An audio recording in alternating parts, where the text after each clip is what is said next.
Hello, everybody. Woo, how wonderful to be inside instead of outside in the heat. Oh my goodness. How's everyone doing?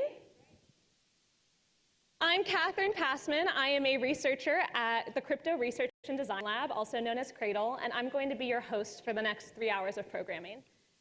We're on stage today because this is part of the Web3athon programming track. Web3athon is a hyperlocal, people-first crypto hackathon brought to you by CoinDesk and CRADL and powered by HackerEarth. This track is really special, but before we get into that, I want to take a moment to acknowledge the fact that the Austin Convention Center is on Indigenous land. And the reason that's important is CRADL is about humanity. It's our first principle, and we're throwing this event because we believe that people can build products that will undo some of the injustices in our traditional systems. But those injustices are rooted in a history of colonialism and oppression. And so we have to acknowledge that before we continue with the programming. So on that note, I'd like to acknowledge the Alabama Chata, the Caddo, Carrizo, Comecrudo, Cuilitacan, Comanche, Kiku, Lipanapache, Tonkawa, and Isleta del Sur Pueblo, and all the American Indian and indigenous peoples and communities who have been or have become a part of these lands and territories in Texas. Since this is also being live streamed all around the world, we invite you to identify the indigenous peoples of the land on which you reside. A link to nativelands.ca is in the description of this stream. And with that, I am so excited to introduce you to all of the amazing programming that we have scheduled for you today. There are a couple folks in the room here actually from the CRADL team. I see Asher there, who is one of our amazing developer advocates. She's been instrumental in getting Web3athon to be a place that's welcoming for all developers, even people who are brand new to Web3. And you might see a couple other CRADL folks throughout the day. They've all put in so much work to make this event amazing. Chris and Renee have been putting together these briefs that are going to explain all of our hyperlocal themes. Trisha Wong, who you're about to meet, has pulled together this programming to show you the diversity that Web3 can have. Lauren Sirota, who you'll also meet later with Dave Lewis, is going to be coming in at the end of the day to summarize all of the things that we're going to hear and make sure we're taking a self-aware and critical lens to Web3 so that we can be aware of what's going to happen. But before we get into all of that, I wanted to talk again about why we're all here, because it's Web3athon, and this event is being live streamed all over the world. And we have partners who've been making this event really special. I know I saw Daniela in here earlier, who I think is from Impacto. She's representing a startup and tech community in Latin America. I don't know if Coyote's here, but the Africa Blockchain Institute is one of our partners who's bringing a really critical and research-based perspective to figuring out how to build communities around blockchain in Africa. HerDAO is one of our partners, bringing women into this hackathon. And so it's just really incredible to see the diversity of our partners in this space. And the reason that we have that is because Web3athon is meant to be a place for everyone. We really designed this deliberately so that no matter how much you know about Web3, if you don't know what a fork is, if you barely even know what Web3 is or why it's called that, we'll meet you where you are. That's why this event exists, so that builders of all backgrounds can participate and imagine and build the Web3 that we all know needs to exist. My number one piece of advice for this event is that you have to talk to each other. Like, literally look at the person next to you, like right now, and acknowledge that there are other people in the room. We're at a freaking conference. This is an amazing event with so much great energy. And so if there's ever been a time to aggressively friend people, like exchange those digits, get them on Twitter, send the DM, invite them to talks with you, Web3, these projects are only going to be built if you have a community of people to support you, to exchange ideas, and if we can learn from each other. So make sure you've got cool friends in your back pocket that you can bring with you around today. And anyone around the world who's watching this, drop an introduction in the Discord right now so that you can someone else to share this live stream with. On that note, I'm really excited to invite Trisha Wong to the stage. Trisha is the co-founder and director of CRADL, and she's truly a force of nature. Her background has started in tech, from selling some of the earliest text messaging technology to investigating data privacy in Web 2. And the thing I love most about Trisha is that she really believes that tech can make the world better, and that's why she founded CRADL. And so she's here to talk a little bit more about CRADL and the vision that we have. So please join me in welcoming her to the stage. Thank you, Catherine. Oh my God, it's been months of programming and here we are. This is so exciting. I speak here representing the entire CRADL, Consensus, CoinDesk, and HackerEarth team. Where are my peoples? Can you raise your hand? The ones who've been planning this for months. And so I want you all virtually out there in the room, out there in the world to know that there's been a team of people hard at work making this possible. And so it's incredible to see such a, this, as I look who is the audience here?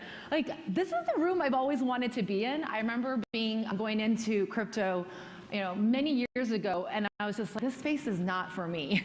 And it felt incredibly intimidating, unwelcoming, and I was like, just because I'm not a technical person, I don't know why I don't feel welcome here, but I'm just, gonna go back to doing what I do. So it really is incredible to see this room here and to see all of our partners. I see DreamDAO, I see Gary's team, I see HerDAO representing, and I see Black Bitcoin Billionaire Group here. So anyways, it's incredible to see you all. I'm going to start us off a bit about why Sheila Warren and I, and then Lauren Sirota, where are you? Hey, why we really came together to co-found CRADL, the Crypto Research and Design Lab. And I'm really representing our team. We have 10 members of our team here. Wave your hands, come talk to us about our research. So I want to tell you a bit about why we started CRADL and how that led us to the Web3athon, and how that leads us to all of you in the room, and why all of you belong here, and why all of you out in the world, wherever you are listening, why we all need you building with us. Whether you can write code, whether you feel comfortable in tech or not, this space, you have to be in this space with us. Web3 is at an inflection point. Are my slides working? Yes, we do believe that Web3 is at an inflection point. One of the things that we always talk about at CRADL is that for all of us who've come from Web 2, whatever Web 2 was, it didn't really work, because if you look around cities, if you look around countries, if you look around the world, there's an incredible amount of inequity in the space.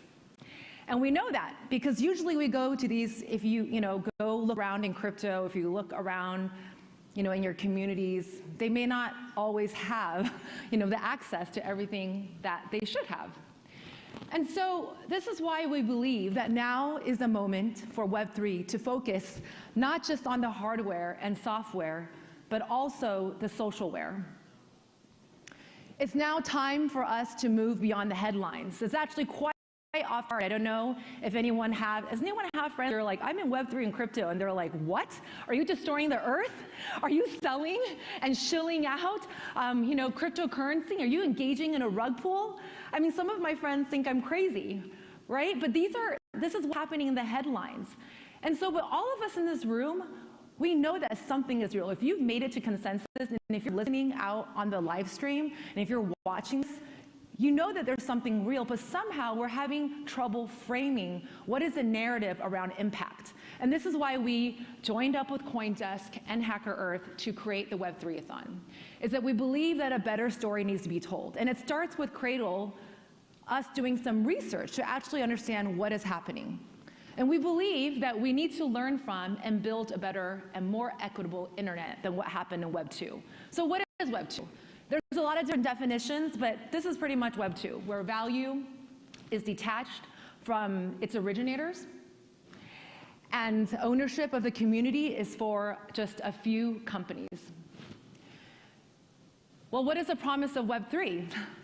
Where value is actually detached from its originators, and, whoops, I'm going to go back here. And Web 3, we have to have some crossing out, but somehow it's not crossed out. Is that where value is actually attached to its originators and ownership is for the entire community and for everyone, not for companies. Somehow that companies should be X'd out, but let's just pretend it is. So here's the thing. I know that everyone agrees that Web3 should be for everyone. I don't think anyone disputes this. And you know this because every conference you go to, if you talk to anyone who's actually in crypto, they'll be like, yes, we have good intentions. This technology is going to make the world better. It's financial inclusion. And our technology is so powerful because guess what? It's decentralized, right? It's immutable, it's transparent, and it's trustless. And so we believe that if we just had good intentions, and if we just had we have really good technology, it's going to lead to equitable processes and outcomes. Well, at CRADL, and I hope that what we convince you all is that that is not enough, that there should be, right now in the deck that we made, there should be a giant red X, well, pink X. There should be a giant X through that X that equal mark, is that it is not true, not good intentions and technology. It is not enough to lead to equitable processes and outcomes.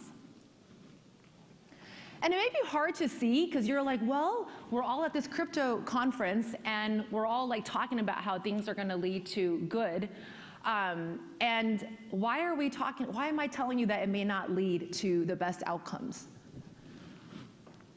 It's hard to see when you're in it. So I'm going to take us on a 2-minute history lesson where it's actually easier when you look at it through a different kind of infrastructure. In the US, because we have people around all the world listening in the room. In the US, we have these things called highways. And you've probably been on one if you landed here or you've ever looked at movies about the US. Highways are everywhere. The automobile is very key to American culture and experience. And here's one of the quotes that, from the 1950s that talks about the history of highways. It started out in the 1920s, but 1950s, there's this quote. It says, "There's no question that the completion of this wonderful highway construction program will affect everyone. The beneficial effects of this program are certain to be felt in every community in the entire US." And so what happened was that highways were built across the entire country for decades to come. And there was this promise that it's going to lead to more equitable connections, over and over again. You see this when I was looking through all the history, the propaganda. Why was there propaganda? Because the US government had to convince communities that it would be a good thing to have this great connector called a highway. So much so that they had to go through a propaganda process renaming highways to freeways, because they're freeways to freedom and to liberation, the American dream. And so highways were just installed and put in across the country, and we, the US, were touting this as a model for the world, that the world should follow our democratic Western ways in the US of building a highway. And this happened across the world. This is a video that's not playing right now, but just imagine with me a video of the South Bronx, where I used to do a lot of my work, in a place where there was a very, very, just millions of Black and Latino families and communities and artists living very vibrant, resilient lives.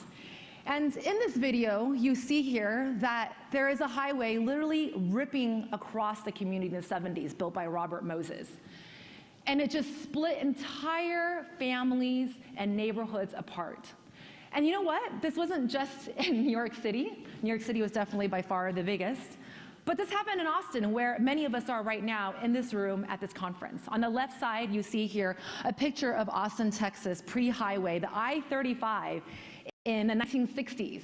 This was a Black neighborhood with families who live there, with children, with schools, with banks, with institutions, with their own governance systems.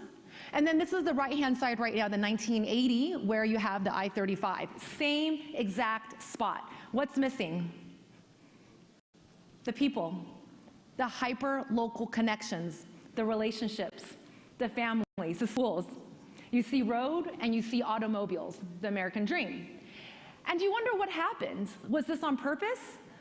Well, part of it, it was interesting looking to this history. I was working with our design lead, Jason Wilkins, and he found this amazing quote as we were working on this story together that we're telling. And this quote says, this was the reason how they're going to sell the construction of this I-35. "It is our recommendation, a solution to segregation problem, Negro district of East to East Avenue." That in fact the highway was as this great connector was also going to be this great solution to what was at the time called blight, which is code word for poverty, for racism, for concentrations of brown people, of indigenous communities, of black communities, Asian communities, immigrants, everywhere. And so the highways actually was explicitly promoted as this thing that would solve the great problem of inclusion by ripping communities apart. And this wasn't just in Austin, this was everywhere. This was in Baltimore, this was in Detroit, this was in San Francisco, and Los Angeles. So if you're ever wondering, if you're in the US, you're like, why? Why are cities so segregated in this way? Why do communities look a certain way? It's because it goes back to what happened in the 1920s. And so when we re-look at this quote here, there should be some crossing out, but it's the quote I would replace: there's no question that the completion of this wonderful blockchain ecosystem, instead of highway construction program, will affect everyone. The beneficial effects of this crypto, instead of the word program, are certain to be felt in every community in the entire world. And when you start to look at this, you're like, wow, are we potentially talking about blockchain and Web3 as if it was also the highways of the 1920s, this great solution, this great equalizer? And I bring this up because I'm obviously not saying that blockchains are highways. They're two completely different things. But I bring this story up as a way to get us to understand that we cannot wait to develop evidence-based, research-based, people-based processes. We cannot wait until the technology is built. And we've been spending the last, I would say, intensely 5 years into the decade of building out the technology of the blockchain.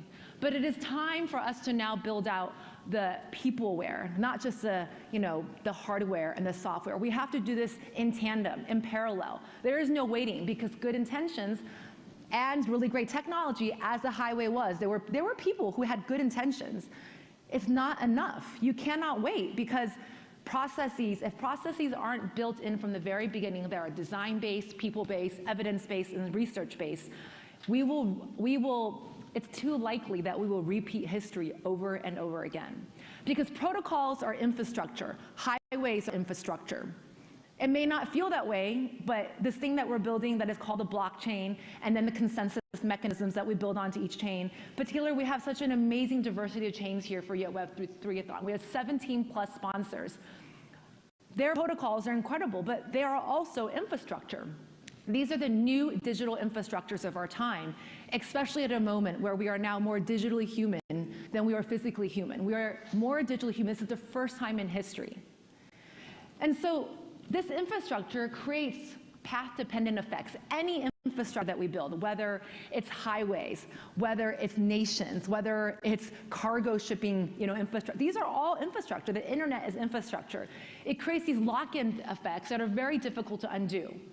So the question is, could it be different this time? And at CRADL, we actually see that things are very well aligned, that we could be moving in the right direction. When you look at some of the figures from around the world of how crypto and Web3 are being adopted, we see that a lot of it most of it is actually being driven by emerging markets, which is incredible. It's not just only in the West. And when you look at some of these numbers, where there's an 888% increase in use of crypto globally, at least in the US, 1 in 4 Black Americans own crypto, compared with 3 in 20. And 60% of adults who use crypto for transactions had an income of less than $50,000. So these kind of statistics show me, hey, we're going in a good direction. The people who should be using crypto are using it. The people who are understanding it get it. That especially those who are not in a dollar-dependent country or dollar-stable country, right? Dollar-dominant country. But then we also wonder, or will it be more of the same, as we hold this critical eye to how we can apply the technology? And as we saw with the recent crash over the last few weeks that was instigated by protocol problems, issues with the protocol, with how Anchor was set up with Terra, is that Black Americans were the hardest hit group by the recent crash. So again, we have to ask, are we potentially getting people who are very vulnerable involved in infrastructure where they could be formally disempowered again? And this is why at CRADL we think it's so important that if Web3 is to be truly equitable, the aperture of whose needs are being met must be widened. And this has been very core to the founding of CRADL, to the co-founders, that we have always said we must actually do research on understanding the communities who need this the most, and who are implementing it, and we want to see the people, we want to talk to the people who are implementing it. Not chains coming in and saying, oh, going to Africa and being like, hey, use our chain. We want to actually talk to African builders, hyper-local builders in specific countries, and this is why we have Africa Blockchain Institute as one of our key partners. This is why we have indigenous leaders coming to us telling us what they're doing for their communities. I think I saw Henry out there. I recognize, hey, Henry, yes. I see Palm out here. So we actually have leaders coming in telling us this is what our needs are. This is how we're actually, localizing a chain or localizing the benefits and the applications of Web3. And so at Web3, you'll see this, imagine with me, this amazing circle of research leading to design and design leading to research, because that's what we do. CRADL produces evidence-based research and design to support the crypto industry in achieving equitable impact. And so you'll feel this circle that we always do, which is we do research, and whatever that research tells us, we actually then design something that responds to that. And that's how we have arrived at the Web3athon. One of our first research projects that you'll hear about from Catherine is that we said, well, why are products not reflective of the community? And then we were like, oh, let's actually talk to where products are being built. And we started talking to chains, many of whom you are here. And we found out, oh, if you actually look at who's building these products in their developer ecosystems, they're only technical people, and it's not very diverse or representative of the community. So we were like, well, I remember a team looked at each other, we're like, well, I guess we're redesigning a hackathon, because that's where a lot of developers are trained and where people come, a lot of the ideas that come for chains are built out. And so that's why we teamed up with CoinDesk and we teamed with HackerEarth to bring this experience to you all. And you're going to hear more about it from Catherine. And our vision at CRADL is to champion a humanity-centric Web3 for everyone. And our mission is to clear a path for an equitable Web3 where people and communities are at its center. And so just 3 things, I want to leave you with 3 things we're observing so far that have been very key to how we've designed the Web3athon for you.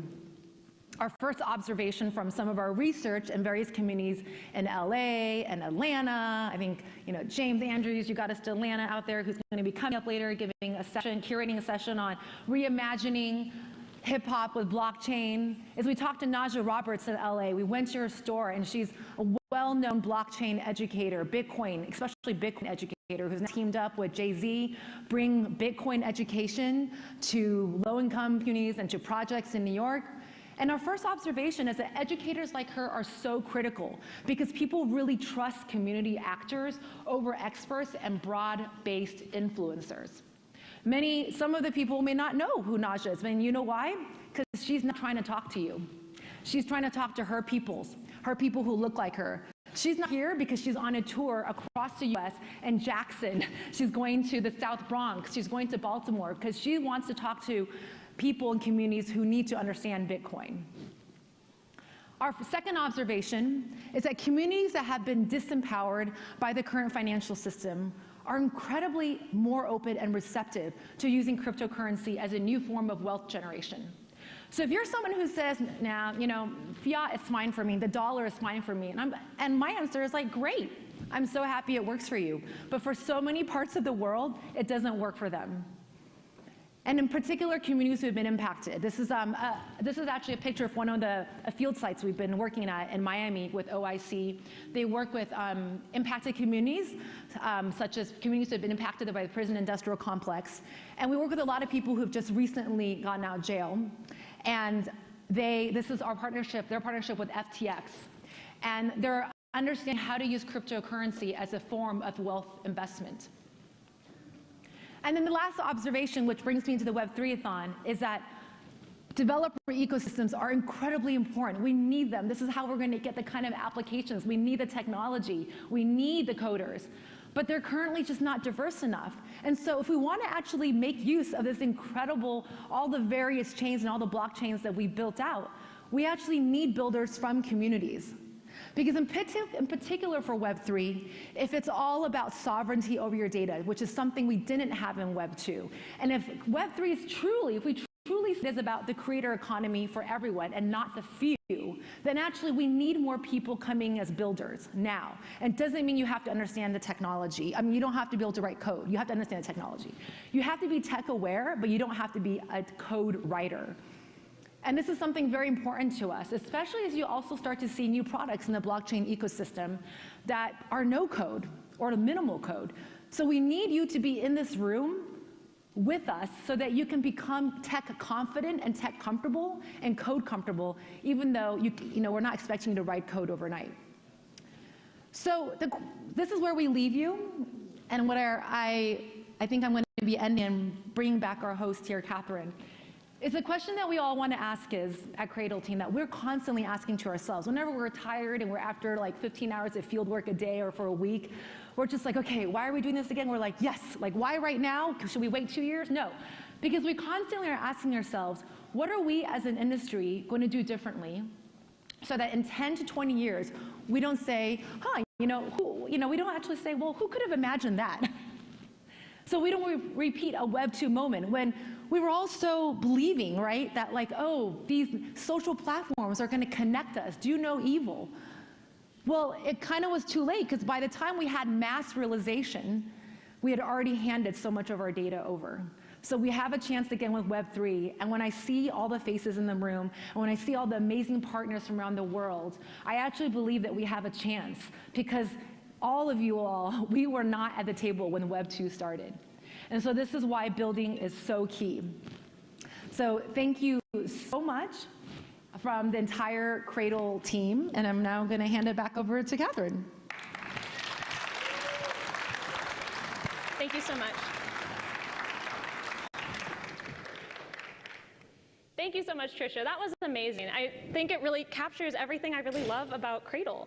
And it sets us up really well for this next talk. So what we're going to do is talk to you about Web3athon. We're just zooming through these. Okay. What we're going to do is we're going to talk to you about Web3athon. Why did we create this event? What's the big idea?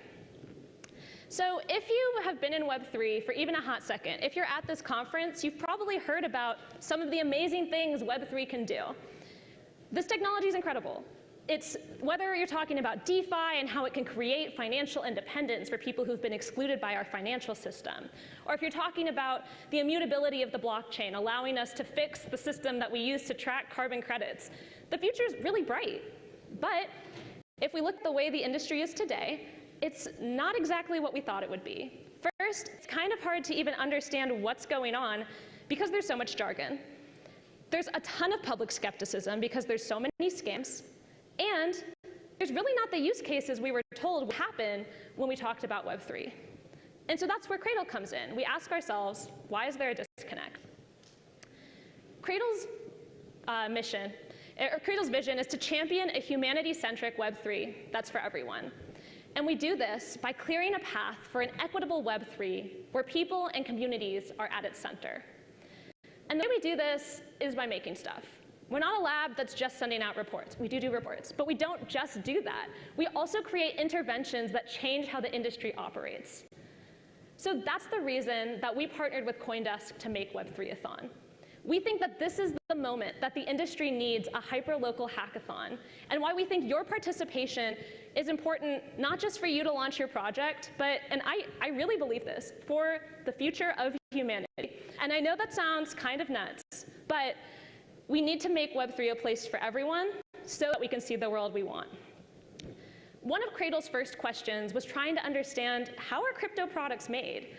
We did a ton of research, and this is what led us to understanding the role that developer communities play in the Web3 ecosystem and the importance of hackathons in building those communities. Hackathons predate Web3 by decades, but hackathons in Web3 are actually different than this from their Web 2 predecessors. First, there are so many of them. There are entire DAOs created just to keep track of hackathons and host hackathons. There are spreadsheets and communities and teams that travel around to make these happen and to participate. And the second is that there's a lot of money in these hackathons. Ellis Norman, who's the VP of Sales at HackerEarth, they're our turnkey partner for Web3athon, he says that the prizes for crypto hackathons are actually 5 to 10 times larger than those of their enterprise counterparts. So the reason, though, that hackathons are such a big phenomenon in Web3 is because they serve two important purposes.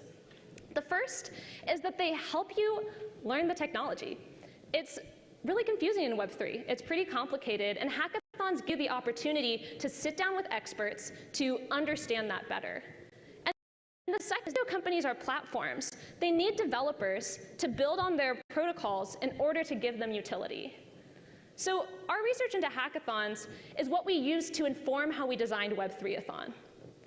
Hackathons take a ton of forms, there's a ton of information online, so we experienced them in person and digitally, and we learned two big things. The first is that the barriers to participate in hackathons are really high. They're not super inviting, I think, for a wide variety of demographics, but I think it's an important time to talk about how they're not inviting for people who aren't cis men. I know we're not the first person to talk about the gender disparity in tech, but at one of the hackathons I went to, there were 100 participants, and I was one of 2 women in the room, and I was not even participating.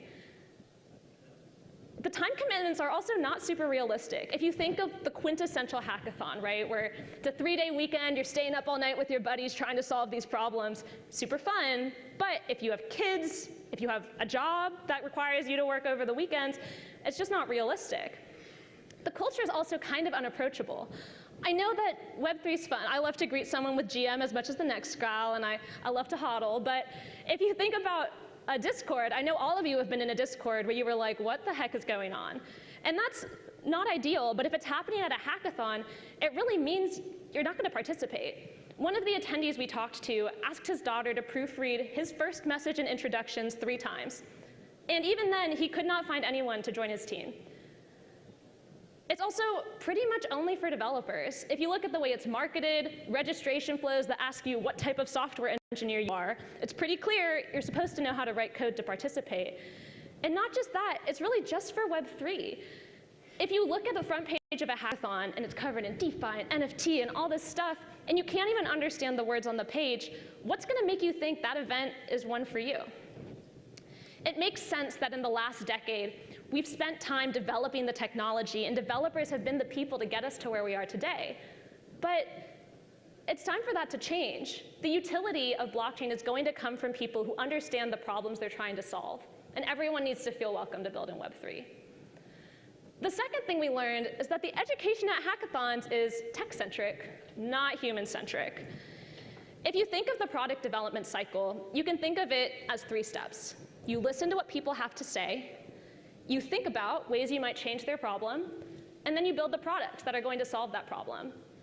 But hackathons really focus on build. You can tell because SDKs or software developer kits are pretty much the key resource that hackathons provide. And if you look at hackathon submission requirements, there's always a GitHub repo and maybe a deck that your team decided to start 2 hours before the submission was due. But the message is clear: ship that code. The thing that's really amazing, though, is that every single person I talk to about why they attended a hackathon pretty much says, I want to learn something. So we have the opportunity to teach people not just how to build code. We could teach them a better way to build products, a way to build products that are useful and equitable. And when you think about cryptocurrency, the stakes are pretty high. We're talking about people's life savings, their path to financial freedom, their identity, like global warming. There's so much to think about. Maybe it's worth it to spend some time listening before we jump straight to build. So that's why CRADL partnered with CoinDesk to produce Web3athon. And there are 5 things that we did to make Web3athon really special. The first thing is that Web3athon is a 3-month, totally virtual event, so that anyone, anywhere in the world can participate on their time. We also are making Web3 less scary for people who know nothing about it. We're really excited to be partnering with Women Build Web3 to promote 30 Days of Web3 that launched on June 27th, which is their course to help Web2 devs go step by step to building the blockchain for the first time. We're also helping participants understand why they're building before they build it.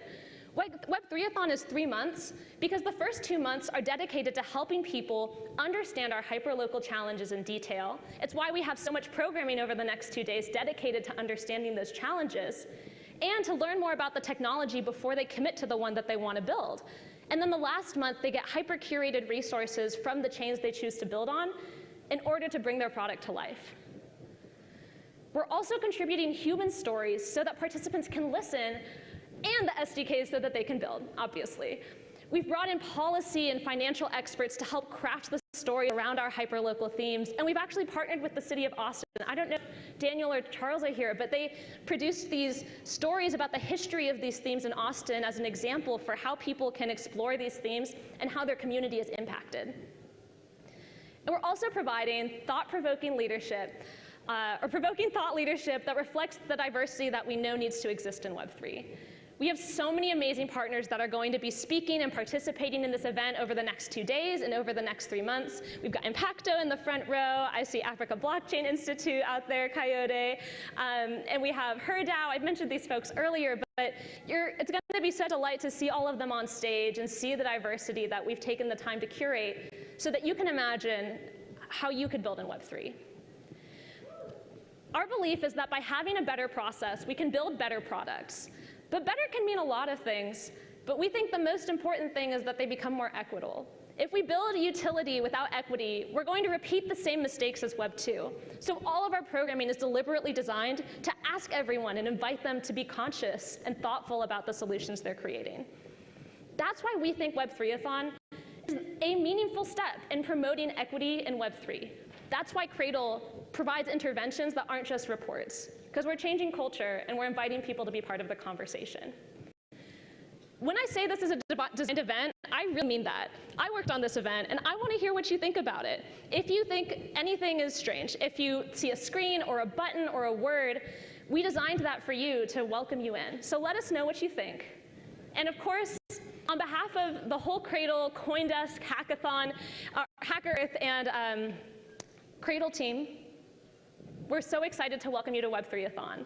Definitely register online, enter in the Discord, I'm in there, come chat me up, and the whole CRADL team is happy to talk to you and answer any questions you might have. Thank you so much.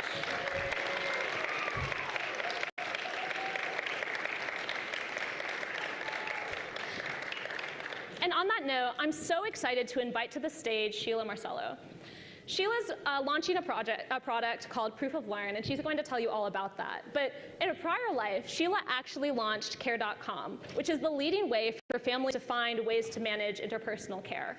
What we really love about Sheila and why we're glad she's a part of our programming is because she really thinks about people when she picks the product she's going to design and the work she's going to contribute to. So Sheila, whenever you're ready, we're happy to welcome you to the stage. Let's give her a warm welcome.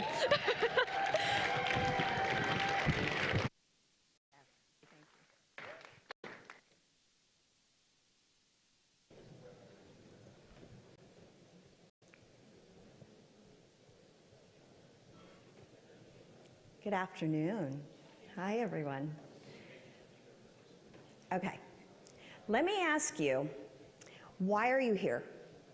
Oh, don't worry, I don't mean that, really. It's like, why are you here at Consensus? What excites you about Web3? Are you excited about other developers and degens? Are you excited to glimpse the future of the metaverse? I'm most excited by the Web3 ethos of openness, accessibility, and rewarding users for participation. I'm Sheila Lirio Marcello. I'm a co-founder and CEO of Proof of Learn. Come along on our journey to develop a more open, accessible, rewarding web. In 2006, I founded care.com, an online marketplace that connects families to caregivers and caregivers to work. Care.com serves over 35 million members across 20 countries.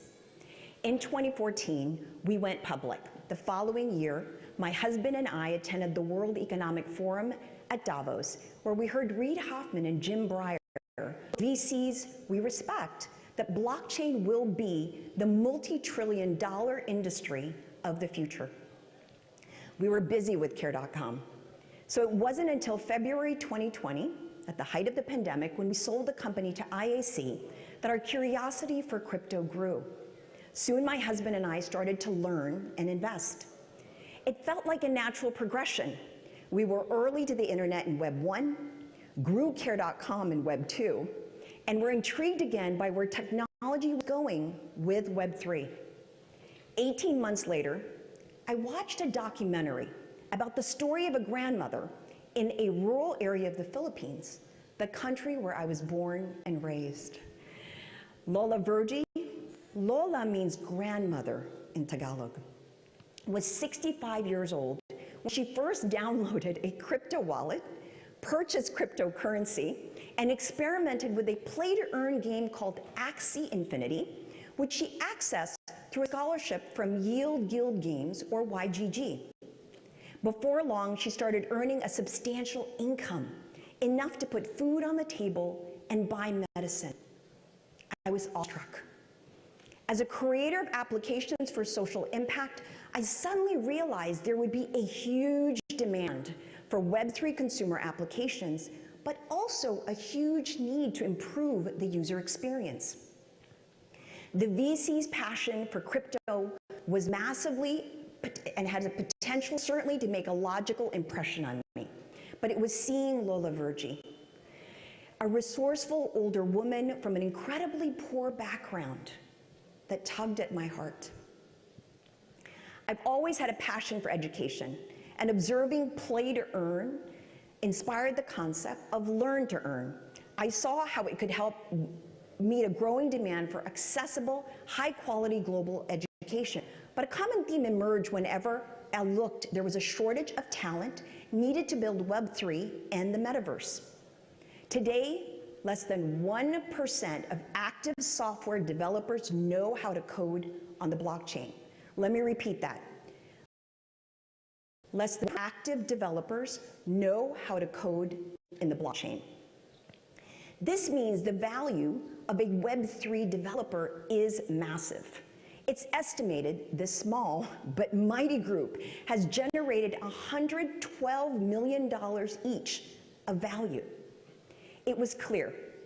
Proof of Learn would start with a focus on developers to help find and train the builders of the metaverse.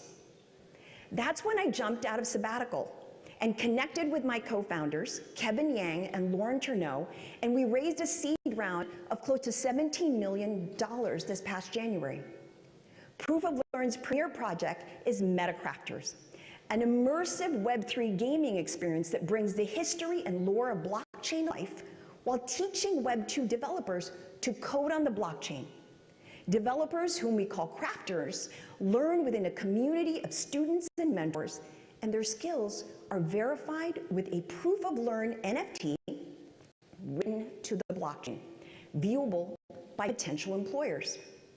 Crafters can take basic courses for free and then pay tuition for advanced courses. Here's the thing. Upon successful completion, they earn back more than they paid, or what we call learn. Students will earn rewards via our two tokens, CRED, or Wrapped USDC utility token, and Craft, our governance token. Crafters will also earn treasure NFTs to use in our MetaCrafters gaming experience or sell in our NFT marketplace. As crafters complete courses, a Proof of Learn NFT gets inscribed in the blockchain. Think of it as similar to a paper diploma, but on a blockchain, transparent to employers and accessible to any global developers who pass courses and assessments on MetaCrafters. Today, we are announcing that leading protocols, Solana, Dapper Labs, Avalanche, and Polygon are collectively granting $4.5 million to MetaCrafters. Proof of Learn will use the majority of this amazing grant to offer access, support, and financial rewards via our Learn to Earn model to student crafters, the future builders of the metaverse. These grants will fund more than 12,000 Solana, Flow, Avalanche, and Polygon course completions.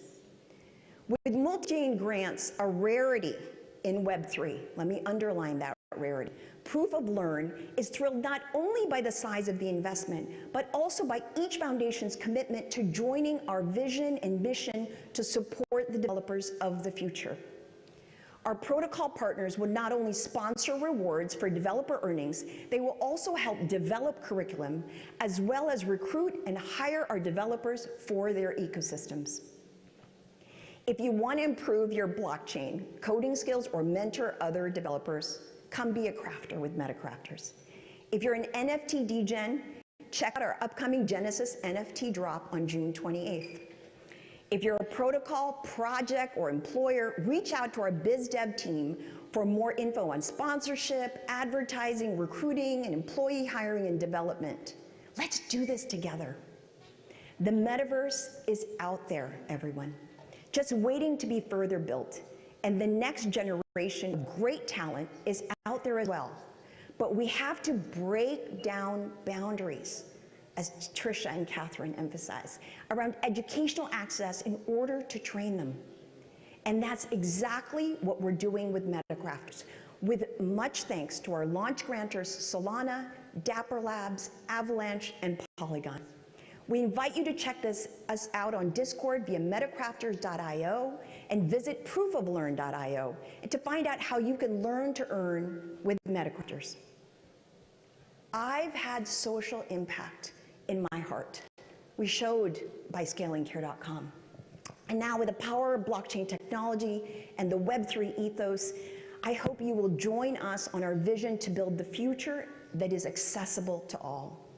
Thank you, CoinDesk, CRADL, and that whole team that just believes in the vision of global access and equity. Thank you for having me today.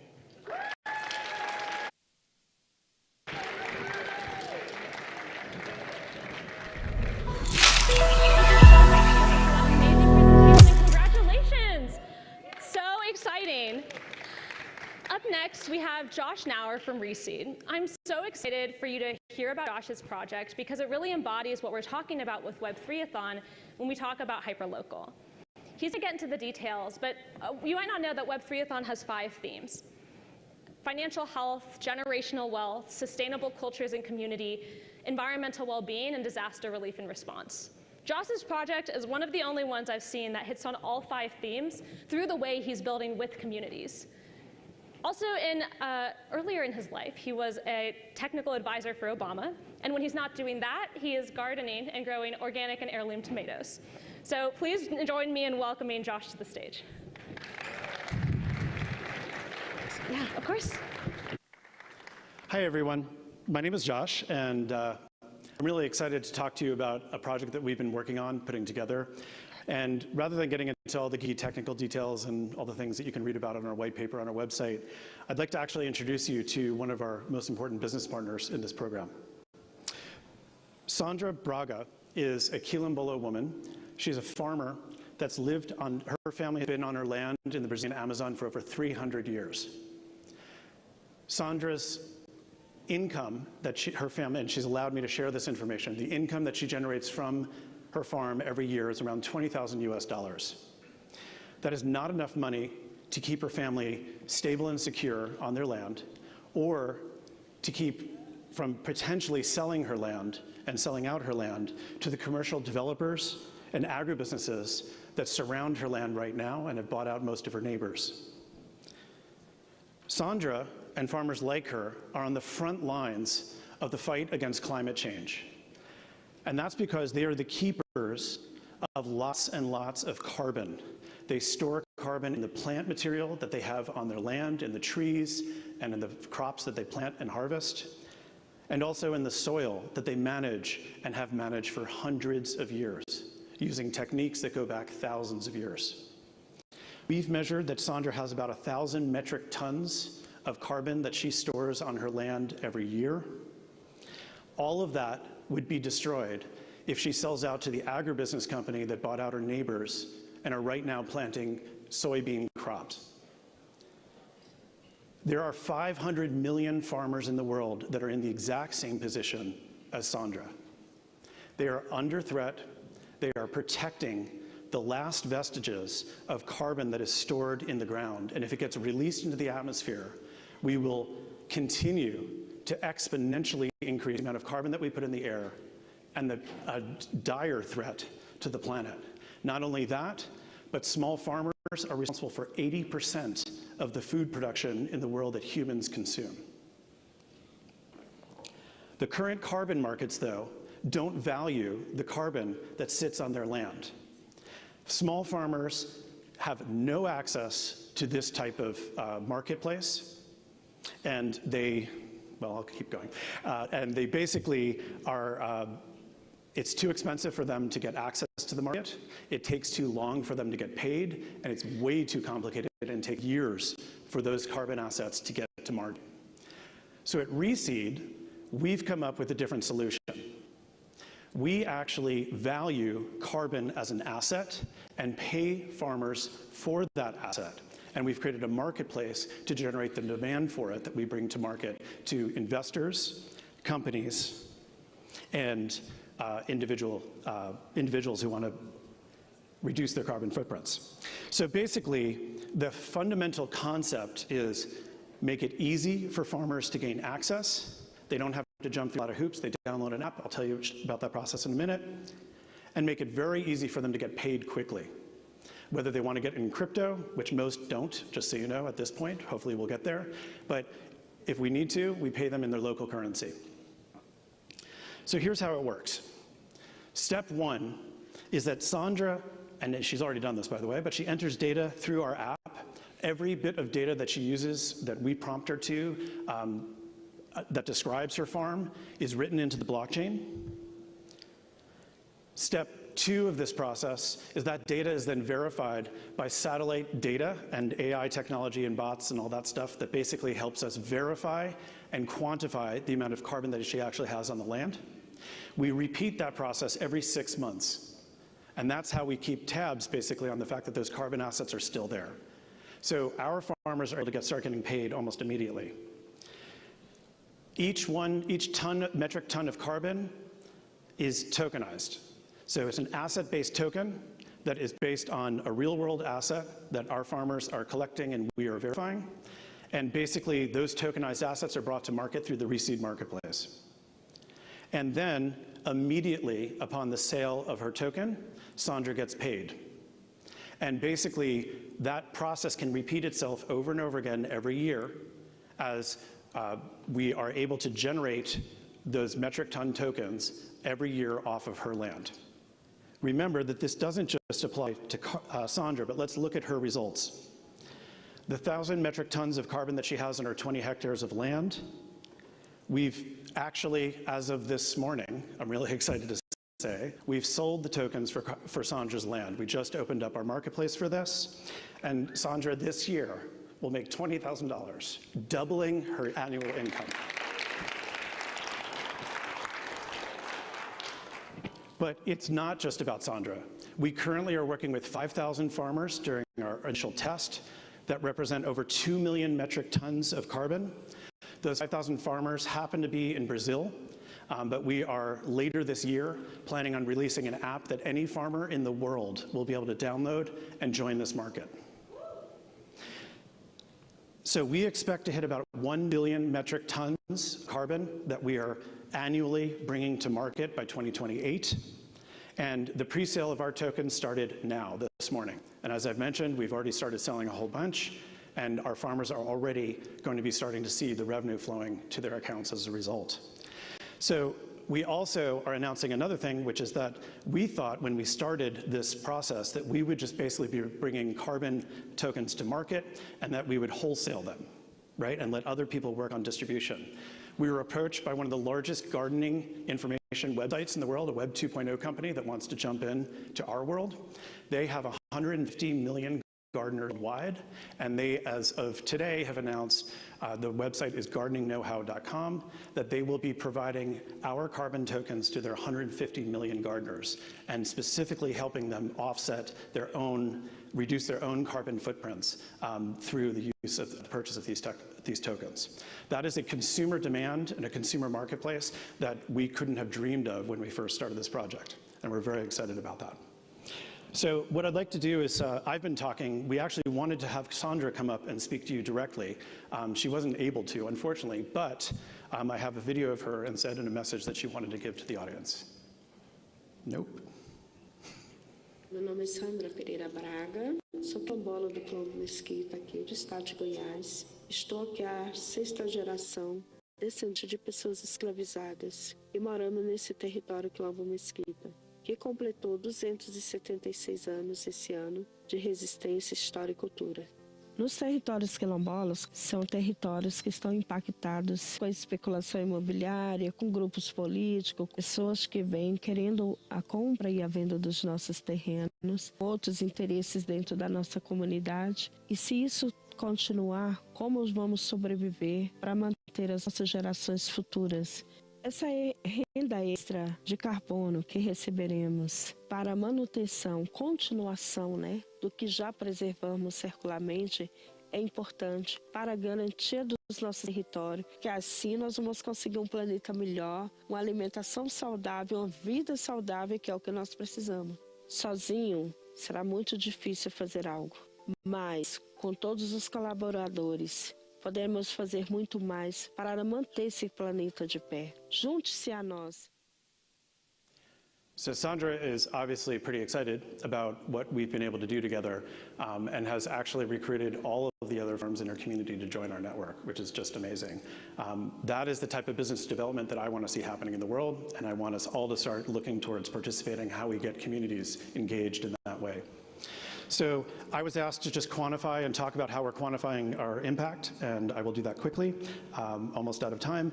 But it's very clear for farmers, when you increase their income, it helps keep farms in the family. Sandra is able to pass down her continue the 300-year-long tradition of her farm family, passing down in her family.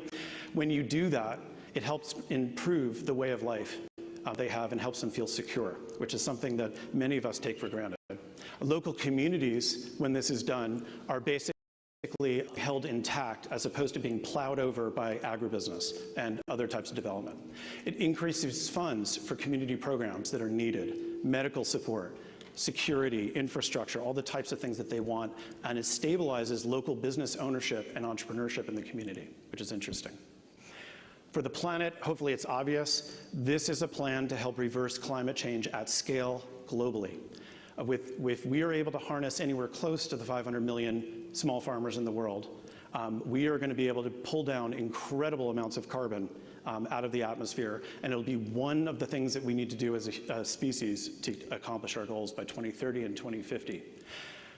Another important thing is biodiversity increases. The lands that we're talking about here, when you see Sandra's property from the air, you can literally see the lush rainforest that she is currently maintaining on her property. And if you look at her neighbors, they have nothing.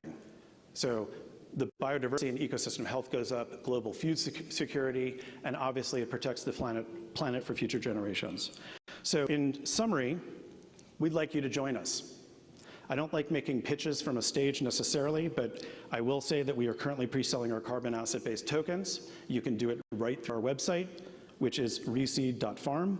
And we are also very specifically looking for companies that are interested in not just joining the global carbon trading offset market, which is very difficult to get access to and can be expensive and challenging, but to actually come up with a meaningful way to not only support their ESG reporting requirements and things they want to do, but actually to help local communities. 50% of the first token sale for any farmer, and I'm talking about that are not being staked or traded again, 50% of that revenue goes directly to the farmers.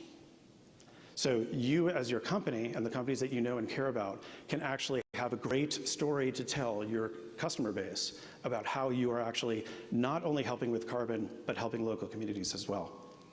And this is the final point. We need a blockchain. So we currently have everything in Polygon. We're doing a little bit there and all the rest. But when we actually scale up this marketplace, we are looking for, and we have an RFP that we're generating right now, to have blockchains pitch us on why we should use them. And we want to have, and we're setting a standard for environmental and social good that they're doing in the world as one of the major bases for how we will choose our blockchain.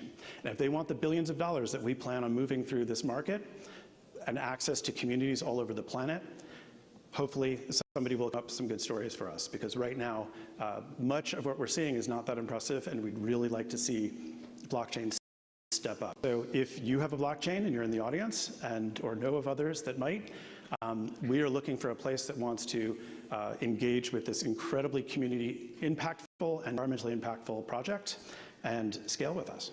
So thank you all very much, and I look forward to talking to you afterwards.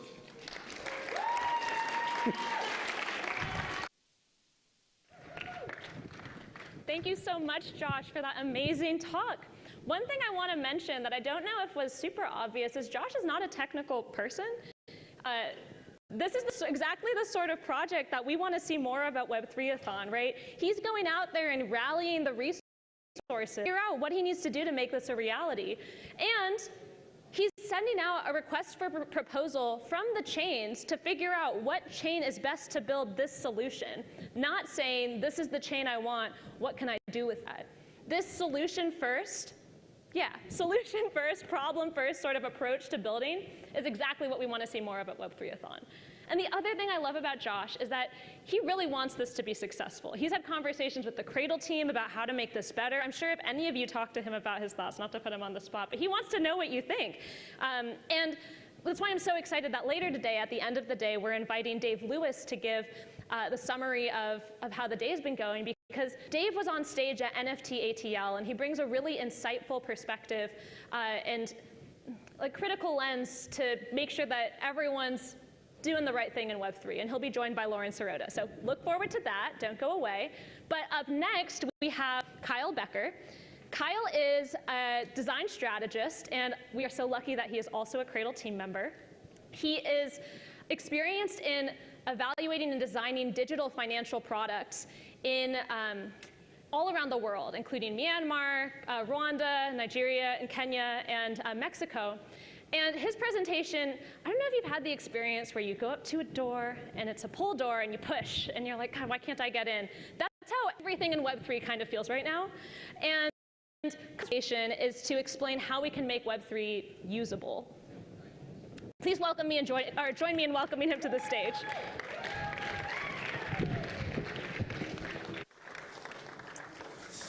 Hey, how's it going? Yeah, so thank you so much. And I just want to say it's cool to hear Josh speak, but it's actually really inspiring to hear about Sandra. Because it's one of those examples of something that definitely me sitting in New York where I live, I could never imagine what life is like for someone like Sandra. But there's probably people all around her, and there's probably people all around participating in this hackathon that see a million different opportunities for stuff like this. So as she mentioned, my name is Kyle Becker. I'm a design researcher and strategist, which means I spend a lot of time thinking about how normal people, everyday people, actually adopt new technologies and what the process is like to get, a new technology into the hand of users who will actually be able to use it. That's why I was so excited to join CRADL, which is an organization really devoted to just that. The exciting part is that it really is a critical time in the crypto industry. Obviously, there's been some amazing technological innovations that have happened, but in my opinion, the biggest challenges are actually still ahead of us. So this is a traditional segmentation of how people usually think about different users and how they adopt new technologies. We call this the adoption curve because really the biggest part of this curve is majority users. It's not the early adopters, which probably make up most of us here in this room. The next big step for crypto is trying to figure out how we can create solutions that's going to appeal to people who are not just interested in the newest tech thing for the purposes of tech, but are actually interested in a very specific problem that they have to solve, and us being able to give them something that they'll actually be able to understand, use, and implement in an easy-to-use way. So if there's one thing that you take away from what I'm going to say today, it's this. What got us here to early adopters is not going to get us to where we're trying to go, which is mass adoption of people all around the world. So CRADL is obviously thinking about this in a number of different ways. And one of the things that we started to do here a few months ago was what we call a heuristic analysis as designers, which is looking at screens and looking at interfaces and seeing what's going right, what's going wrong, what are some things that need to change, are there some patterns. We're going to publish a really long report on this later, but I'm going to hit a few points right now. So what did we learn? First, we learned visual design is actually pretty good. Lots of people are hiring really talented graphic designers. Things look nice. They're pretty well differentiated, at least for several of the apps that we were looking at. Second, when it gets into what I would call tactical UI design, is there password validation, all these kind of stuff. it's also going pretty well. These are the kind of things where you can look at some Medium articles and find some best practices and implement them in your front end, and it's probably going to work out. But what I really want to stress is that UX, user experience, is a lot more than just UI, user interface design. Best practices in UI will only take you so far. I actually do think that the industry is getting pretty good at making really pretty apps, but you know, the front end is just the front end. When we talk about infrastructure, a lot of the issues that we see with usability is really what those front ends are built on. If you don't have your infrastructure right, it's impossible to make a good user experience in an app. What are some of the other things that we saw? First, I don't know about all of you guys, usually I'm only transacting in 1 or maybe 2 currencies at a time, but a lot of the interfaces that we looked at, there's literally hundreds of currencies that are available to people, and they all kind of seem like they're the same, which is kind of an odd thing for somebody stepping into a new space, especially with something as scary as dealing with money. Second, we've started to notice that people are starting to adopt sort of in-app, ways to learn about cryptocurrency, but there's still a little ways to go in this. People aren't necessarily yet thinking about what users need to know to accomplish an action they need to do. When I think about a marketplace for blockchain-based GPU processing, I'm sure that makes a lot of sense to a lot of us here in this room and a lot of us listening around. But my mom wouldn't be able to understand this, neither would any of the people I was talking to last week in Rwanda. We really need to focus on in-app message that will help people understand what this is and how I can use it for my real day-to-day needs. And last, frankly, it's still really easy in crypto to just lose all your money.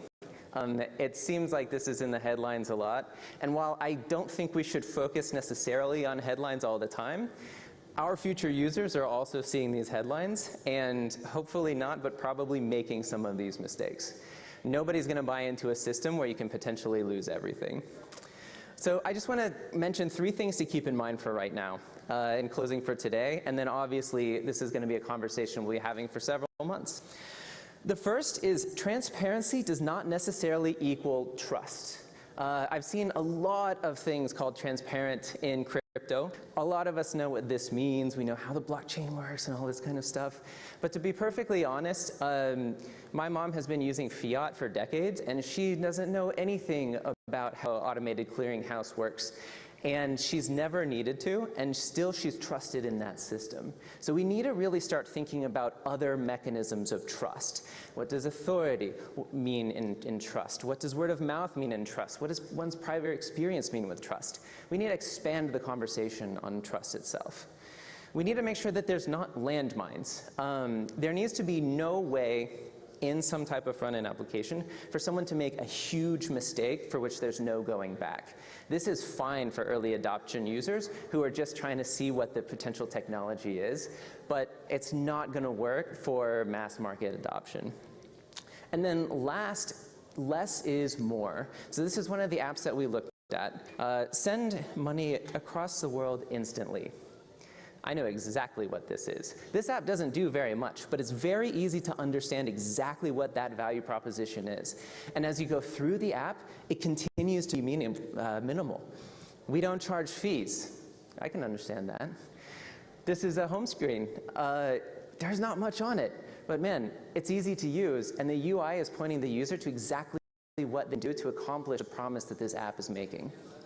So I just want to close by saying that I'm super inspired by this industry. I know of a lot of problems in the world. I know that the people participating in this hackathon know about them too. There's a lot of opportunity that we have to make meaningful differences in the lives of billions of people. But remember, what got us here to this conference today is not going to get us to where we're going. Specifically, focusing on the tech and learning the tech, yeah, we should know about this as builders. But this is not what's going to take us to the next level.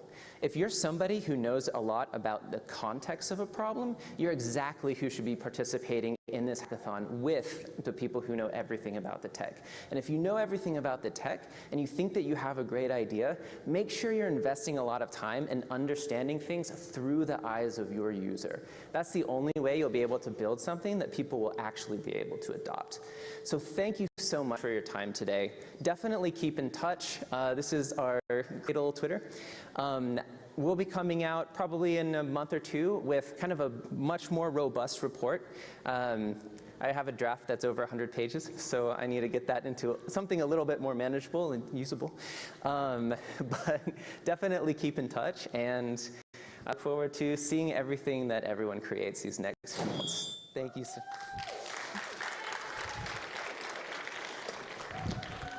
Thank you. Ooh.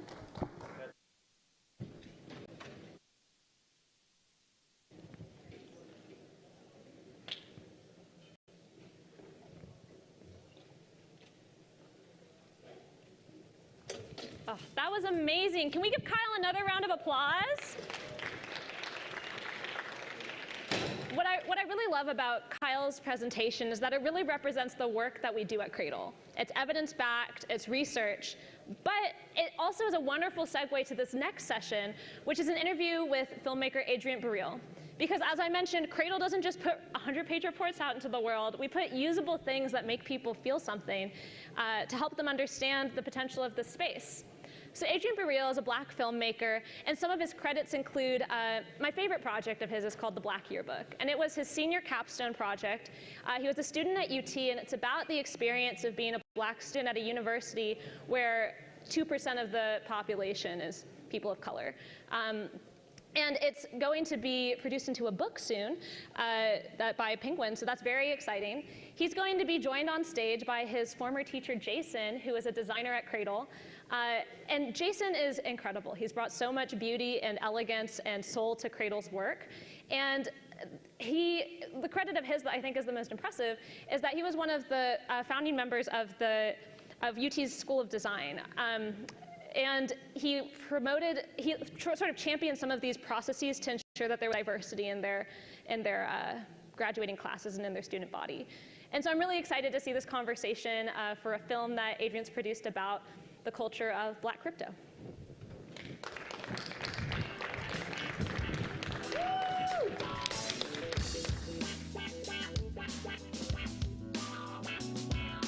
I'll sit here. Okay. Hey, everyone. So my name is Jason Wilkins, as Catherine just said. Thank you for the intro, Catherine. And over here we have Adraint Bereal. Yeah, my name is Adraint. I'm really excited to be here with y'all today. And I'm excited to share my journey, my story, and all the things I've learned so far. So what we want to share with you today is kind of a sneak peek at a film that we'll be releasing at the end of the month as a part of Web3athon. And I thought what we would do to kick things off before we show the film is just do sort of a little bit more of an introduction. And I think the first thing that we should probably say is that it's not just that we've heard of Adraint's work or seen it and we're like, oh, we should use him, but we actually have a little bit of a history together, which is that, as Catherine mentioned, I used to teach at UT, and Adraint was a student. Yeah.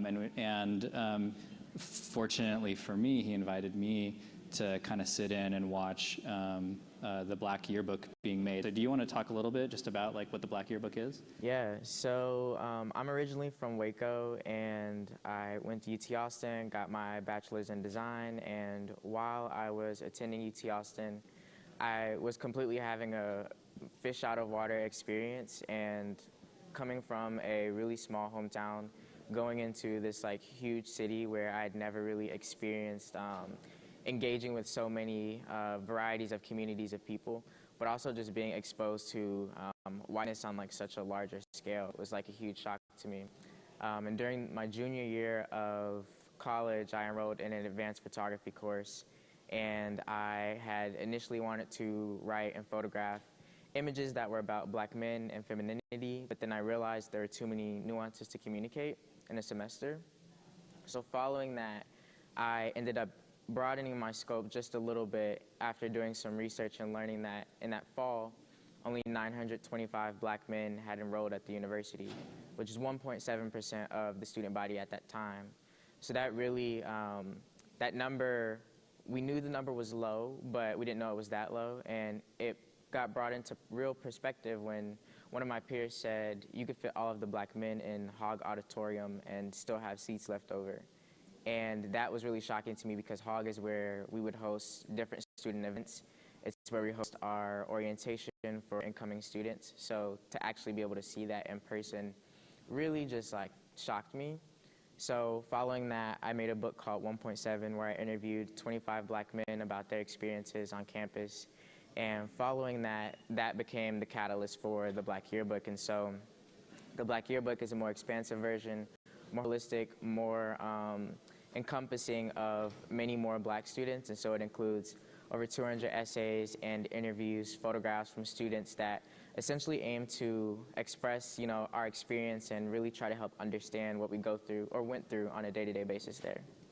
Cool, and I think that's a really great setup for taking a look at this film, and that's actually why we wanted to work with Adraint on this project, is that he, for the Black Yearbook, this newest iteration, has been going around the country and talking to people and illuminating these experiences through the tools that he has, which is film. So if we can play this trailer.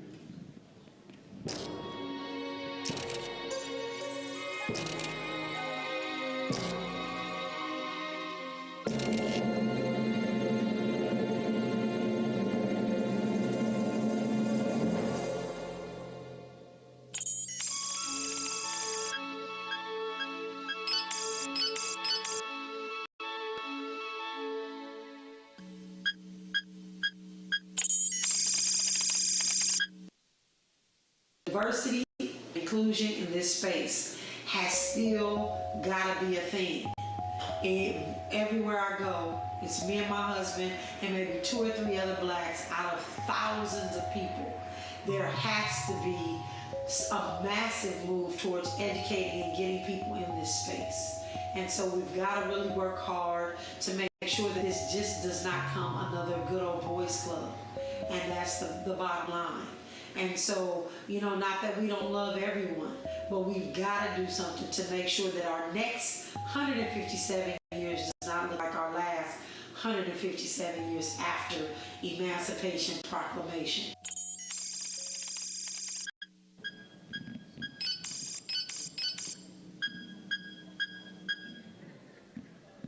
Great.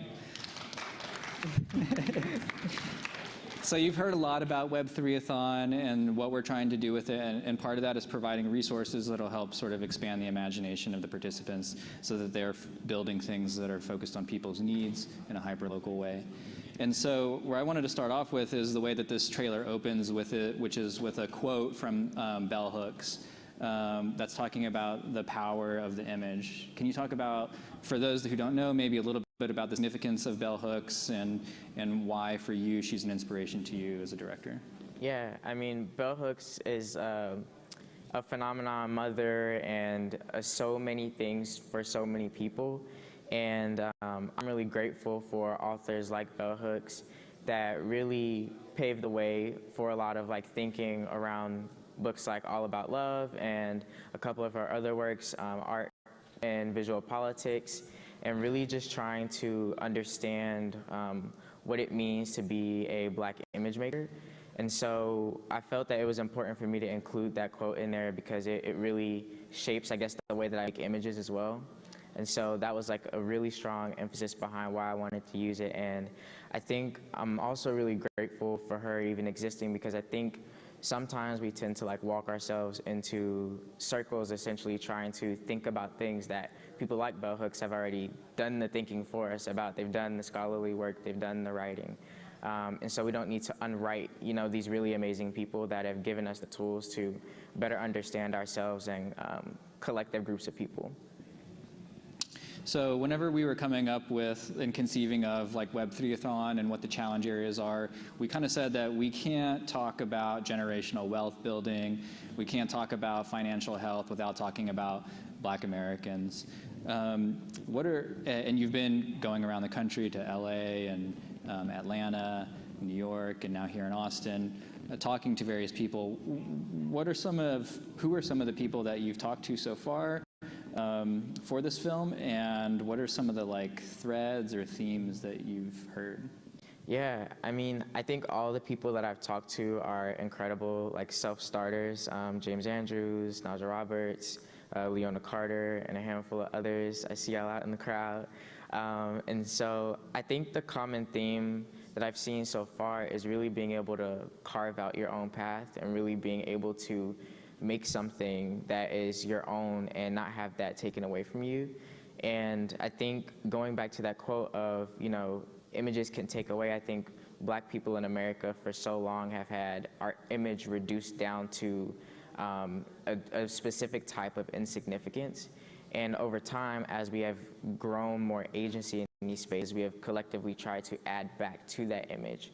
And I find that difficult sometimes, because as much as we add to it, people take away from it as well. And so I think there are some things about Blackness that don't need to necessarily be globally understood or digestible for mass audiences. That there is value in community and centralized groups that allow us to have that space so we can hold that for ourselves. Yeah. Yeah. This was actually something we were just talking about in the back, which is this notion. You'll probably hear topics at this conference about like decentralized identity and stuff like this. All these concepts which are really technologically related, but you were saying like maybe there is something about my identity that I do want centralized. Yeah. So talking about these like layer one foundations and thinking about like who is this really for? Can you talk just a little bit about like why you have that impulse? Like why do I want my identity centralized, at least at that conceptual sort of layer? Right. I mean, so much of the world wouldn't move without Black people. I was thinking earlier today, like if all the Black people in the world disappeared, labor instantly gone. So many industries would collapse because without us, there is no movement in so many different ways. And I think there's also such a strong presence that we have online in terms of creating content, creating imagery, creating things that people digest essentially. And so that centralization is important because if we don't have that space where we can, protect ourselves so we're not being cut away from, it leaves us with nothing at the end of the day. And so I think it's important to be able to have that safe space where you can go to and you're being nurtured and you're being fed in a way that feels mutually beneficial. Yeah. Yeah. So, we started working on this just about a month ago or so. You probably didn't imagine that you'd be sort of one of the sort of main Web3 blockchain conferences, and here you are. Can you talk a little bit about how you came into this project, and then sort of if you've had some journey, personal thoughts or journey after you've been talking to all these people? Yeah, I mean, kind of going to school here and being here today, it feels so surreal almost. Even just like seeing all the changes that Austin has made in this like downtown area and everything. And I think as I've slowly been, understanding Austin's like new identity, it's been, forcing me to like reflect on, what was around me in this space and how that, had an impact on me as I kind of moved through the world. And also how that like shapes the way that I move through my life in New York or back home in Waco, and how I pass that information out to the world, to family, to different people. And so in terms of, like how I kind of got brought into this, obviously like we've known each other through, my schooling at UT Austin. But in terms of my process of trying to figure out, how I wanted to, tailor each film, I think there's something jovial and nice about not being so stuck to one specific visual direction. And so these films all encompass a variety of visuals that really aim to encompass the many that Blackness has. So I think that's a really important piece of it. So at the end of the month, like we said, we'll be releasing these series of films. Each one will sort of have a distinct treatment. Yeah. one thing that was kind of interesting to me is that like the space moves so fast. And when you're making this film, you've kind of gone in the other direction and using something that's kind of like old and outdated like film. Can you talk about the significance of using that? Yeah, I mean, film's great. It's ephemeral and it's tangible. Like, you can't take that away. And I own that physical version of that, and I'll always own that physical version of that. And so, you know, if I had defaulted to just digital, you know, I can't touch that. I can't print that out and produce that so that I can be able to hold it in my hands. And so I think there's something special about being able to have that. Yeah. Yeah. So earlier we saw a stat that it's like, we hear these stats like 1 in 4 Black Americans owns crypto, as compared to like 3 in 20 white Americans. Based on like the conversations that you've been having, we hear those stats, but don't really feel or like understand why. Have you heard anything in your interviews that sort of can help elucidate that? Yeah, I think to, I guess, unravel it, I really have to talk about literacy. And there's so many different types, but literacy starts at home. And, you know, if you don't have that, then it becomes like a huge shock to you when you first start to have to engage with something like financial literacy, which is why, you know, in conversation with Naja Roberts, you know, hearing her talk about teaching grade school kids, you know, how to manage a bank account or how to set up a wallet, that's something that is going to be invaluable for them for the rest of their lives. And so I think there's that, but the internet is also just like this huge vacuum. And so, you know, with only so many people being online, I like urge people to, you know, talk to your neighbors, essentially. It's the best thing you can do to really become understanding of people, their backgrounds, different things that they're doing and what's happening. But I guess it's also important to say that we don't need to see or know all of those things as well. I think some of those things are better reserved, kept within those spaces too. So yeah. Yeah. Beyond kind of elevating these voices and having, you know, claiming more ownership of these images in terms of what's shared out into the world, is there anything specifically that you kind of hope for these films to achieve? Yeah, I really think that people should, you know, talk to their neighbors and really try to be understanding of, you know, different things that are going on in the world, and really just like open up your understanding of how fast we're moving. And I encourage people to also, I guess, think about all the people that we continuously leave behind as we continue to make all of these like technological kind of updates to, I guess, like our currencies, how we do things in our day-to-day life. You know, the art shelter is just on the street, and I couldn't imagine, you know, going in there and saying, hey, like, do you want me to help you set up a wallet on the blockchain? And I imagine there's going to be so many questions just about, you know, how, what, if they would even want that, you know. And so we've already left so many people behind, and I find spaces like this to be really jarring, because it's like, you know, the juxtaposition is like so obvious. It's like right there in our faces. And I would really, I guess, like urge people to really look out for all the people that we've left behind in the process of making all of these advancements through life. Yeah. Well, like we said, these will be coming out at the end of the month. If you're registered on Web3athon, which you can do at web3athon.xyz, you'll get the first glimpse of these whenever these videos come out, and then we'll be hosting them through CRADL later on. It's been a pleasure talking with you, and thank you so much to Provenance for being able to for us to create this work. Thank you. All right, thanks.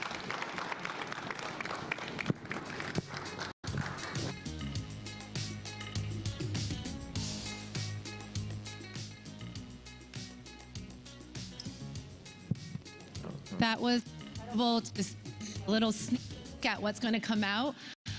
As we're changing spaces, for all of those who are watching the stream, we are just changing into the next session, which is James Andrews has a session on reimagining the blockchain with reimagining hip hop with the blockchain.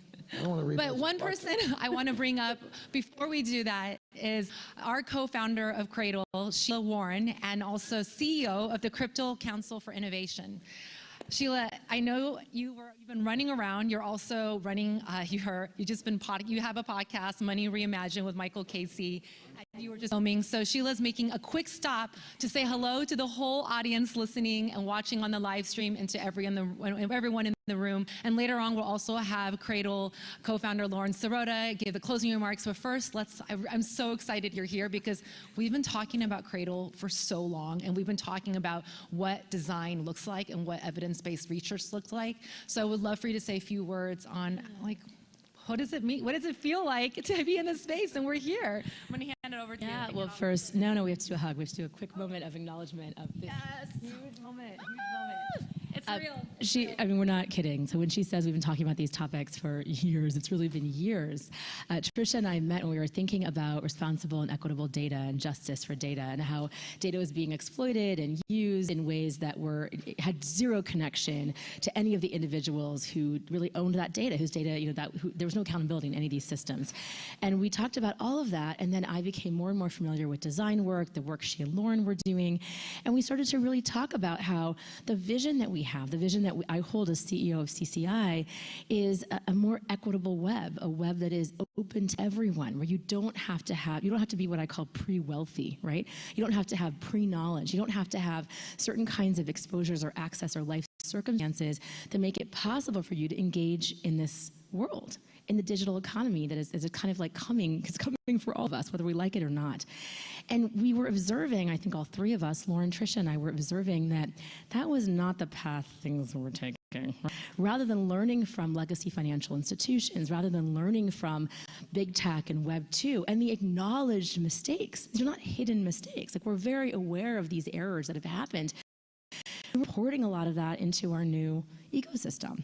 Instead, we were kind of crossing our fingers and hoping to be better, and that's not really how anything works, So we started talking about, what if we could bring the ethnographic elements, the design elements, deep hyper-local, hyper-awareness of what communities need, what individuals, what families, what these different micro-units that are so core to our society, what they really need. Could we understand that from the ground up? Not assume it, not make up a model and kind of try to adjust it later, but from the beginning talk about that. And that's the inception of CRADL, the Crypto Research and Design Lab.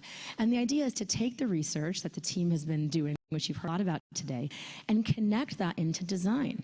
So it's not enough to have abstract academic research. I love academics, some of my family, but that tends to be very abstract. How do you make it concrete? You do that through design. You do it through experiences like this one.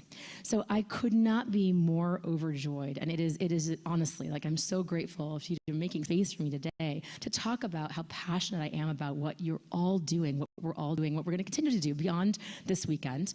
This is, of course, a much longer process because these things don't happen overnight. Change is hard. Change takes time. If we hold each other and all of ourselves accountable, I truly believe in the system that I sit in and the role that I'm in. I speak to policymakers and regulators all around the world, and the one thing they want to understand is, how is it being used for real people? Not how is it being used to flip a quick buck. No one has a problem with people making money. That's fine. That's not why any of us are here. That's not the point, right? How is this being used by real people, real communities? How is it addressing real needs? And if it isn't, why isn't it, and can it? So we're open here at CRADL to the idea that in some ways, maybe it can't. Maybe this just isn't evolved enough, or it's just not the right orientation to certain problems. But there are problems that we can solve if we are intentional about it. So I want to congratulate all of you for taking the first step and joining us here today, here at CRADL. Again, we're part of a big community that we're creating around this Web3athon, the first of its kind. This is a space where you're welcome no matter what your background is, no matter what you know or don't know or think you know or might understand or might be skeptical about in Web3 and crypto. We're here to learn from each other. That includes me, it includes Trisha, it includes Lauren, it includes the entire team here. So thank you. I'm honored to be a part of this. Even I wish I could stay the entire time. I'm following on the live stream. I'm just trying to lurk in the background. But it means a lot. It means a lot to all of us that you're here. So thank you for that, Trisha. Thank you so much, Sheila. Thank you so much, Sheila, for that overview.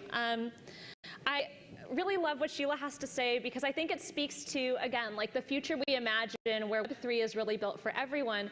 But what she said about learning from legacy systems is really what our next session is about, because it's not just learning from systems, but imagining how they might have been different. I am so, so excited to welcome James Andrews to the stage. James Andrews is an amazing producer and DJ and VC, and he hosts one of the largest rooms on Clubhouse. And this session is going to be about reimagining hip-hop if blockchain had been there from the beginning. He's going to be joined by Brian Dawson, who's the head of partnerships at Ripple, and they're also really good lifelong friends. So if you'll join me in welcoming James and Brian to the stage. Thank you. Good afternoon. How are you guys doing? Good. This is going to be an interactive session. I really hope that you are awake. I hope that you are ready to dismantle old systems, talk about systems that I come from. I have a little bit of PTSD, I feel like, from my time in the record business, so I like to work things out on stage. This mic is a little hot. Can we take it down a little bit? Yeah, I think mine is too. So when the wonderful, beautiful folks at CRADL asked me to participate in this event, I really wanted to spend time thinking about hip-hop and what could have been, what hip-hop would have looked like had we reimagined 1501 Sedgwick Avenue. I can never say that word, Sedgwick Avenue. If you are unfamiliar with that address, if you're not from the Bronx, if you're not familiar with hip-hop's origin story, the Bronx is seen and known by many as the place where hip-hop started, and that particular address is very important. It housed a community center where many, many block parties and jams happened. So for me, as someone who, like many of you, and can I see a show of hands? How many love hip hop? No, really love hip hop. Thank you, thank you. Okay, yeah, great. How many fans of hands held high can go back to the 80s of hip hop? Let's just say the 80s. Okay, great. All right, great. We're not alone. We're not alone. Thank you. This is good. This is good because we go back to the 80s. Yeah. So in putting this together, when I thought about my own origin story, my own hip hop story, a lot of it happened in the Bay Area, which is where I grew up. And when we need to get a replacement for the guy who was on the screen, I went to my dear friend, Brian Dawson. Brian Dawson and I actually grew up together, went to high school, Palo Alto High School. And, I would say hip hop and technology were the things that kept us active, kept us alive, kept us going. And so really excited, Brian, that you could join us today. Yeah, thank you for having me. I jumped at a chance to be involved. I have to say, my life, when I describe what I'm focused on and what's kind of driving me, it's hip hop, technology, community. Yep.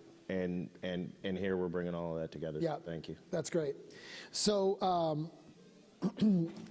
I wrote a piece in Substack probably, 4 or 5 years ago that was called Hip Hop is the Original Lean Startup. I assume if there are folks in here that have been working in technology for a long time, you understand the lean startup and the framework. For me, hip hop was that framework that I used. For context, I was an executive at Columbia Records in 1995. I worked on the Fugees, Nas, Lauryn Hill. I am not a producer. I know that my bio said that. I mean, I didn't produce music. I was an executive. I made people famous the old-fashioned way. And I got this incredible job at Columbia Records in the 90s, in the roaring champagne bottle-popping 90s. I was 25 years old, and they were definitely looking for infrastructure in an emerging class of R&B and hip-hop. And if you were lucky enough to be in the right place at the right time, it was an incredible, incredible ride. I saw Columbia Records and my time there as sort of my Harvard Business School. I learned everything about managing creatives during that process. Things I think that are are going to be beneficial for this time period in what we now call the creator economy. My creatorpreneurs, as I like to expand the idea of what a creator means, was, 4 girls from Houston called Destiny's Child, a rapper named Nas from Queensbridge, an artist named Lauryn Hill. And when I worked in that capacity at Columbia Records, I worked as what was called a product manager. So you manage artists within the infrastructure, and you take them from, obscurity to fame, working with PR and marketing. All of that felt to me like a startup. And that's why I penned the piece, Hip Hop is the original startup. It really was, particularly back then, hip hop was in this period of startup mode, and many of the labels functioned as startups. We had So Def, that was one of our labels. I worked for Jermaine Dupri's father. He was my boss. But back then, it really felt like startups. And again, for context and the way what we're expecting from you, I see a lot of nods, heads nodding. We want this to be an interactive. This is not a panel. This is not a talk. I talk to this fool all the time, so I don't really need to sit here and talk to him in front of you. This is the discussion we have quite frequently live. It's Clubhouse Live. Exactly. You guys are now a part of this, so please, by any means, we're going to be looking for your participation, which is what hip hop really is, right? We're kind of emceeing. But hip hop for me was the original lean startup back then. What was it like for you in the For me, I mean, I'd actually say, so hip hop is what sort of gave me this technical entrepreneurial sort of desire, right? With a quick background without my life story, right? I grew up with an engineer that was a father, fortunate enough to have him land us in Palo Alto. Never really looked to pursue his field. Until I learned about MIDI, until I learned that I could move off of my little 4-track and I can put computing systems together and leverage software to make music. So hip hop for me is what was my door to a career in software engineering, product design, and technology. It's interesting that you say that, because I think about when I landed a job in New York City at Columbia Records, the people that I turned to help me understand technology were DJs and producers. Because they're the ones who had like the executives weren't necessarily, we had Lotus Notes, God forbid. But they weren't really using technology in the same way my friends were. My friends were DJ Jazzy Jeff. My friends are, Eddie F., who was Heavy D's DJ, who was actually a computer science major. And then I used to hire this guy to do websites for me, and his name was Derek. He goes by D Nice today. Before D Nice is who you know him on Instagram during the pandemic DJing, Derek, post they call me D Nice, was a web developer. And so a lot of my conversations about technology were happening with Daddy O from Stetsasonic, DJ Jazzy Jeff, who's like the biggest gearhead and technologist I know, and people like DJ Eddie F., who was a computer science major. And so those in 96, 97, those were the only people I felt safe nerding out with while I was on LimeWire and Napster and getting all this music. Right, and you were also, that was at a time, I remember, your early role at Sony was heading up new media, right? Heading up this transition. Heading up, I gangstered that, by the way. Okay. No, I felt like black artists didn't really get the opportunities that white artists got, and so it was really around websites. And what happened was in the contracts, a lot of the white rock pop bands, and just because that's the way the record label we were differentiated, the black music division and the rest of y'all. I really felt like I had to stand up for my artists. And so I would sit down with Matthew Knowles and his daughter Beyonce and say, you know what, you need to put web maintenance in your contract, because these other bands are getting websites. So we ended up hiring black web developers, of which D Nice was one of them. Mulaney Hill, Lauryn Hill's brother, was another one of our web developers. But back then it was like I was like a John the Baptist for websites. I was like, you guys got to have a website. And it felt like a really exciting time. Let me move on, because really today's session is really about a mental model. Many of you in this room are developers, producers, entrepreneurs. I'm sure you fall into multiple categories. We wanted to use hip hop as a mental model, Brian and I, in preparation for this, so that we could actually bring forth what we thought are principles within hip hop that would apply to Web3. And those are community, technology, collaboration, and finance. Yeah, and I've been waiting to get to that technology slide, right? Because when we talk about drawing a connection when we talk about what led me and D Nice, and we were talking to Ken Black or Buckshot Short, is technology had always been fundamental to the creator in hip hop, right? They are the original remixers of technology. And with that, right? I mean, look, when Newmark was making turntables, or Technique was making turntables, they didn't expect that someone would wire them together through a mixer and scratch and literally make a whole new form of music or instrumentation. Well, Grandmaster Flash took apart an entire turntable and put it back. And if you put Grandmaster Flash in Palo Alto, you put him in other, he's an engineer. Right. You know what I'm saying? Right, like, right. You know, he comes, and it's the same thing when it comes to sampling, right?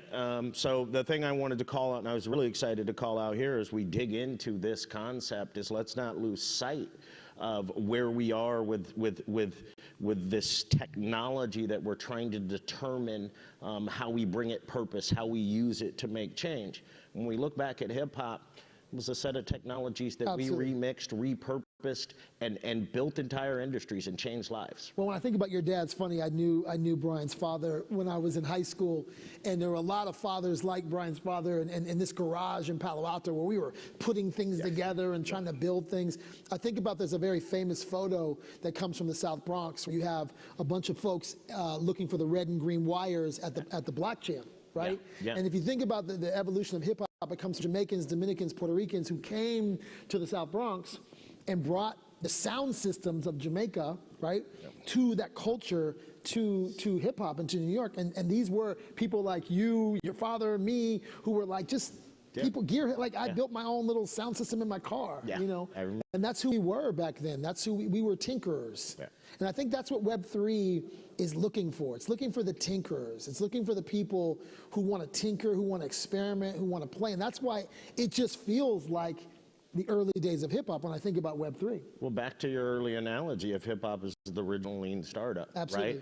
It's where you bootstrapped, you tried, you failed fast, you moved on and tried something else. And there's a concept called the minimal viable product in lean startup, right? I actually often used to say we used to have a minimal viable product. It was called a mixtape. I take a rough idea, I throw it on a DJ Clue mixtape, send it out to the streets, and if the streets thought it was hot, then we would bring it in, remix it, and put it on an album. The mixtape was the original minimal viable product. So let's move on to the years, the decentralized years we're calling them. 1970 to 1985. Don't call me any academics in here, cultural anthropologists. Might be a little off on some years, but you know, roughly from the 70s to the mid 80s is when we had the decentralized years. Can we get those people in the corner to not stop talking? Because it's bothering me. Excuse me. Excuse me. Can you guys take that outside? Thanks. So the 70 to 85 were the decentralized years. Yes, yes, y'all. This was the the formative years of hip hop were all about decentralization. So we're going to go through a few highlights of those years that I feel like today, right? And the cassette as an NFT. I just got to ask right here, because we said we wanted to be interactive. Does anybody know who's in that picture? Hey, I'm just saying, right? I didn't see Queens representative. Nas, okay. Yes. There we go. This is he's like, come on, man, come on, get what. So yeah, young Nas. I worked with Nas actually as an intern. I worked on Halftime, which was on a soundtrack called Zebrahead. And then moving to, I know it's crazy, right? Then in New York City, I worked on Nas, I worked on Is Written, and did a bunch of great things with Nas. And yes, I thought that photo was really great. Shout out to my man, Ernie Penacoli, who shot so many great hip hop photos. The cassette was like an NFT. Remember, I mean, the Too Short cassette that just traveled from house to house. Well, in the Bay, right? I mean, look, there was a limited supply of Too Short tapes. That's right, limited supply. And it was a thing to get your hand on a Too Short tape that literally made it from Too Short's room in Oakland, you know, onto our, you know, our, where he sold them and slung them down to Palo Alto or down the peninsula. So it was a secondary market for the Too Short non-fungible token, which just happened to be a Radio Shack cassette. Right? And I love that Brian pointed that out. There was also, when I got to Columbia Records, I recognized that we need to build infrastructure. And the infrastructure back then were street teams. Street teams were the equivalent of your moderator in Discord, right? And those street teams allowed us to be connected to communities that we were not connected to. So when I went to Dallas, when I went to Washington, D.C., I had my man Ducky U. In Chicago, I had a guy named Jello. Like literally in every market, there was a Ducky, there was a Jello, there was a guy, gal, mainly guys, men in that industry who were the infrastructure for getting the word on the street. And they would work for a fee. They would work for a Def Jam jacket. Right. They would work for a plaque. They would work for, most importantly, social and street cred. And those people were extremely important. Well, that was the Hyperlocal Hackathon. That's right. Right? Was, I'd say, the bridge between the decentralized years and the centralized years, right? Absolutely. When the artists didn't have the big marketing budgets, the big infrastructures. So you were still looking to engage with a community in the know at that point, put a street team on the ground. And I think it does speak to, I guess I'd ask you, at that time, what happened if a artist didn't have a street team? Would they be able to get to market success? At all. Oh. There's absolutely no way that any of the artists you know and love and bought all their records would have made it without street teams. Street teams were vital, and often there was a reverse. Street teams found artists and brought them to record labels. So they function as like an A&R functionality. The other thing in there I want to point out, it's really important, is bodyguards. I know it might sound really crazy, it's small and insignificant, but for me that's everything. Because the bodyguards were often folks that came from the streets, that came from gangs, and when a crew made it, they would grab someone from their community and put them on payroll. That's really important, especially as the music industry went through a period where the budgets weren't as big in the 2000s. I often see it as an unfortunate blemish on the opportunity for us to get more folks involved. When you think about Diddy or Jay-Z, those are economies. When you think about someone that gets put on or starts to have success in hip hop, those are economies that employ many folks from off the streets who would normally have an opportunity. And the cascading generational wealth that was created by the opportunities that these enterprises that we'll talk more about later created is akin to the empowerment and inclusion that we are talking about when we talk about finding blockchain projects that have impact. It's not actually the wealth that the project itself generates in terms of capital, but it's the access and opportunity that it gives to the people that participate in the projects, which are very much like bringing those bodyguards. Yeah. So the next thing is just record labels as venture capital. It's probably the place where I have the most therapy time, with my therapist. But, as someone managed P&L, managed, the numbers, right? And had to live with the fact that many of my artists would never recoup those budgets. I knew for a fact they would never. In fact, I was asked to put numbers in those budgets that were bigger and more inflated than they should have been. And then today, as I work in venture, I think about the role of a record label as the funder. Unfortunately, those were the places that we had to go to. A lot of the money came from the streets. A lot of the early angel investors are folks that are just getting out of jail today. Shout out to my man Harry-O, who was a big funder of Death Row Records. He just got out. There's a little D from Oakland. There's a lot of what I call the angel investors of hip hop who were instrumental. So I always think about in this new model, if we were building a record label on Web3, how do we make sure that some of our folks who want to place those early bets, because those are the people who are placing early bets on our artists. We're not you can't just hey, I'm talented, I rap, I'm going to go to this record label. No, you have to have some sort of opportunity to get there, and many of those opportunities came through folks who had who had bread. And I often think about what could DeFi, what could Web3 actually do to accelerate that process and give some opportunities to some folks who want to take some risk capital and do some things with that. Yeah, that's interesting. And look, I'd like to ask, if we think about before the blockchain was the block party, right? Yeah. And before we that's the book title, bro. Yes, I'm working. I have a trademark. Live stream, that's us. Right. But look, before people realized that there was an industry here, that there was a lot of money to be made off this avant-garde cultural movement. Yeah. you know what? You didn't need anybody to get on, right? Yeah. First tier was you didn't need anybody to get on. You just had to build up some street cred and get in the park and do your thing. Next thing was you needed a hood VC. That's right. Right? But as long as you can connect with that, you can get funded, you can get a cassette out, that cassette would be distributed, you'd be a hood star. Now, as you know, the big record labels started to come in, I'd ask, what effect did that have? Did that stiffen or bottleneck the ability for people to get on?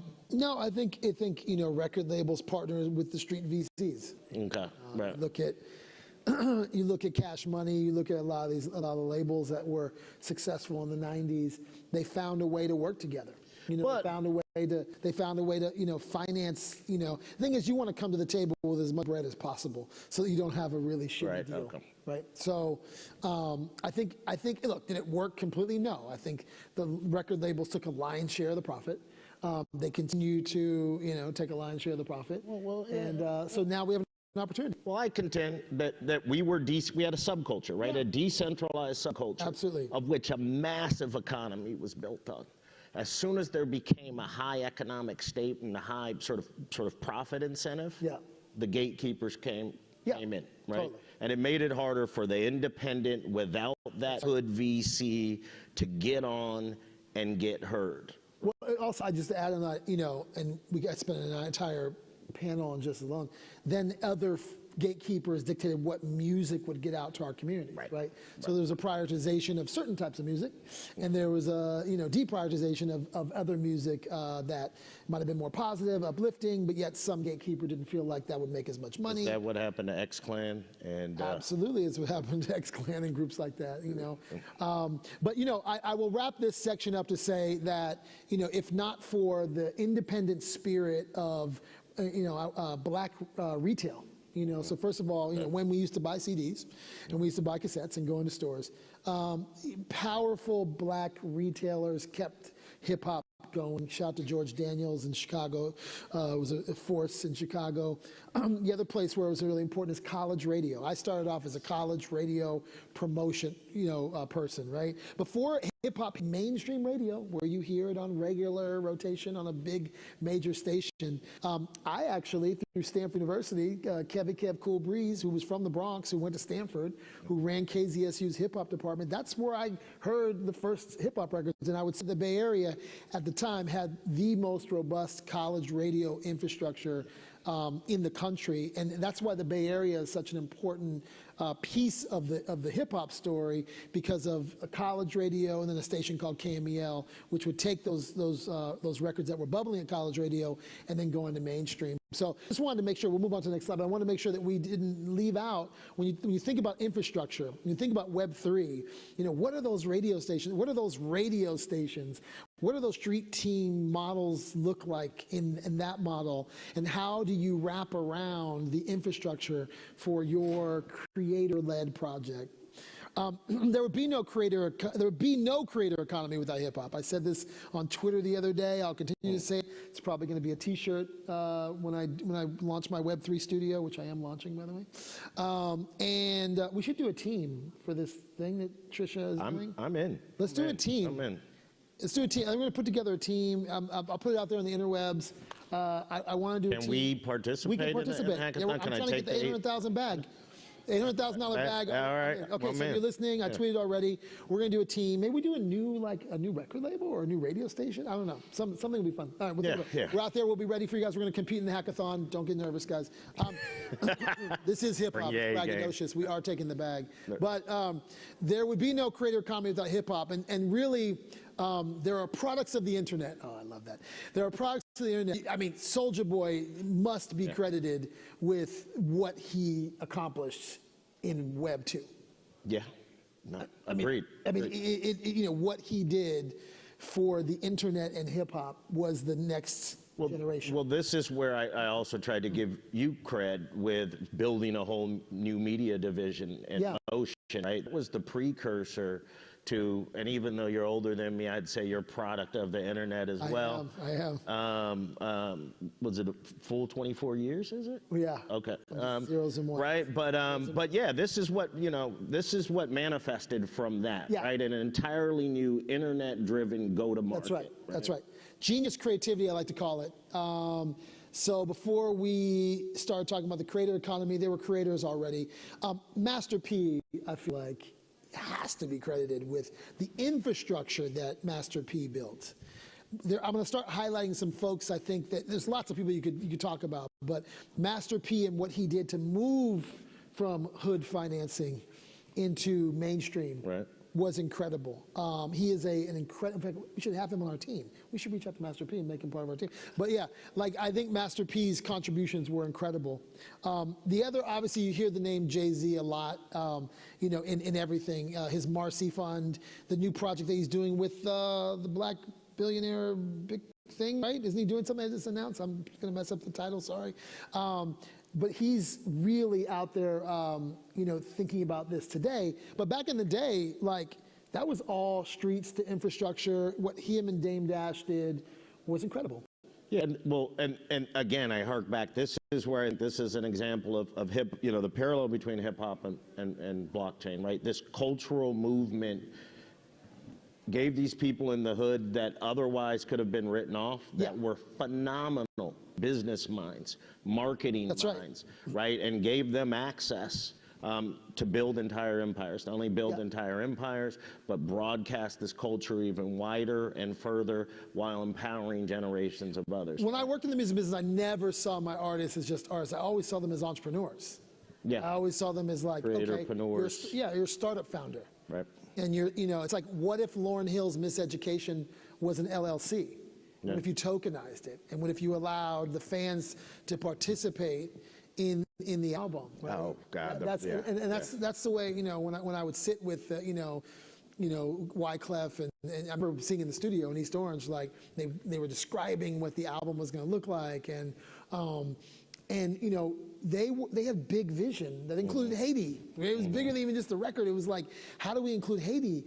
And like, what if today, an artist comes along, a creator comes along, has that same big vision that Wyclef and Praz and Lauren had, and could actually change the economics on whether they take money from a Columbia Records or do they take money from a collective, and do they give some of the money back to Haiti before they become big stars, right? I think there's so many opportunities for folks to do that. What I'll ask you, what would have happened? What do you think would have changed if Kanye had access to the blockchain, if Kanye had access to the DAO? I don't know, how many of you guys watched the Genius documentary on Netflix? Oh my gosh. If you haven't, I don't know how you feel about Kanye.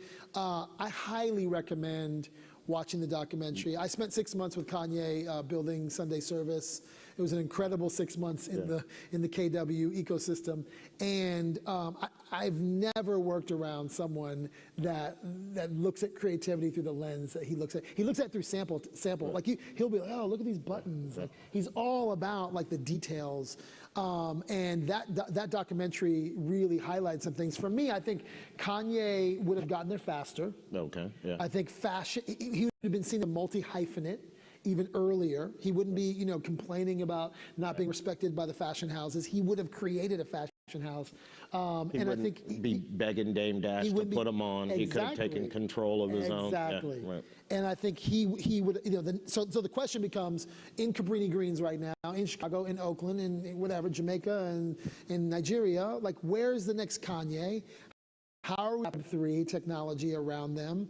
How do we, and they will get there. Yeah. I guarantee you this talk, you'll remember this conversation, there will be a Kanye-like entrepreneur or a Rihanna-like entrepreneur that gets there faster because of Web3. Perfect segue, because I love what, I have Rihanna there just because I love what she's done with her brand. Shout out to the Caribbean, what she's done for just entrepreneurs in general.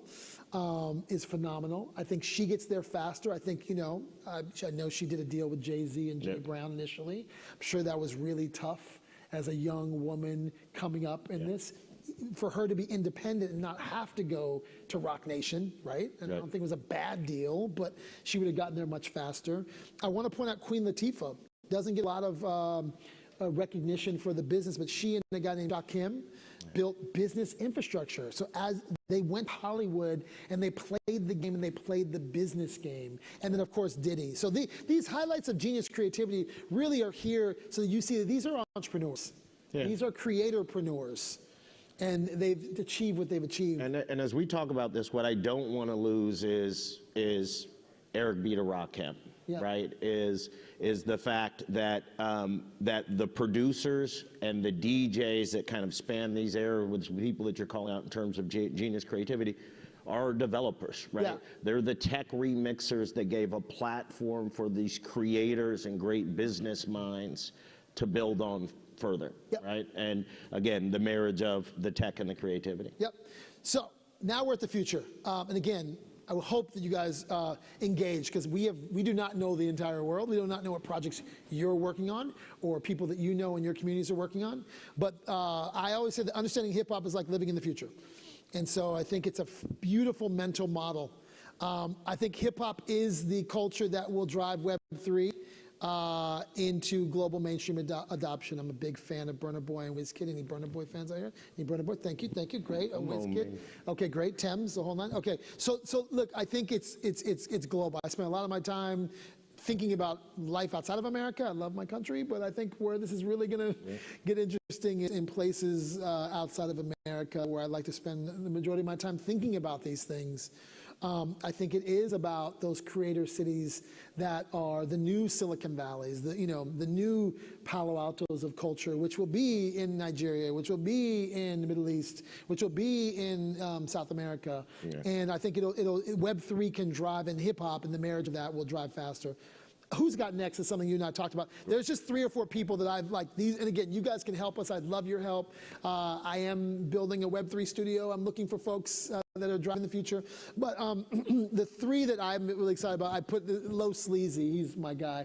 Low Sleazy is on Clubhouse. I met him on Clubhouse, and Low Sleazy just sits and reads white papers for fun. He grew up in Liberty City projects of Miami. He was a rapper that never really made it, and was slinging CDs in Las Vegas on the street corner, and threw himself into Web3 and crypto, and literally did a release where he gave away music.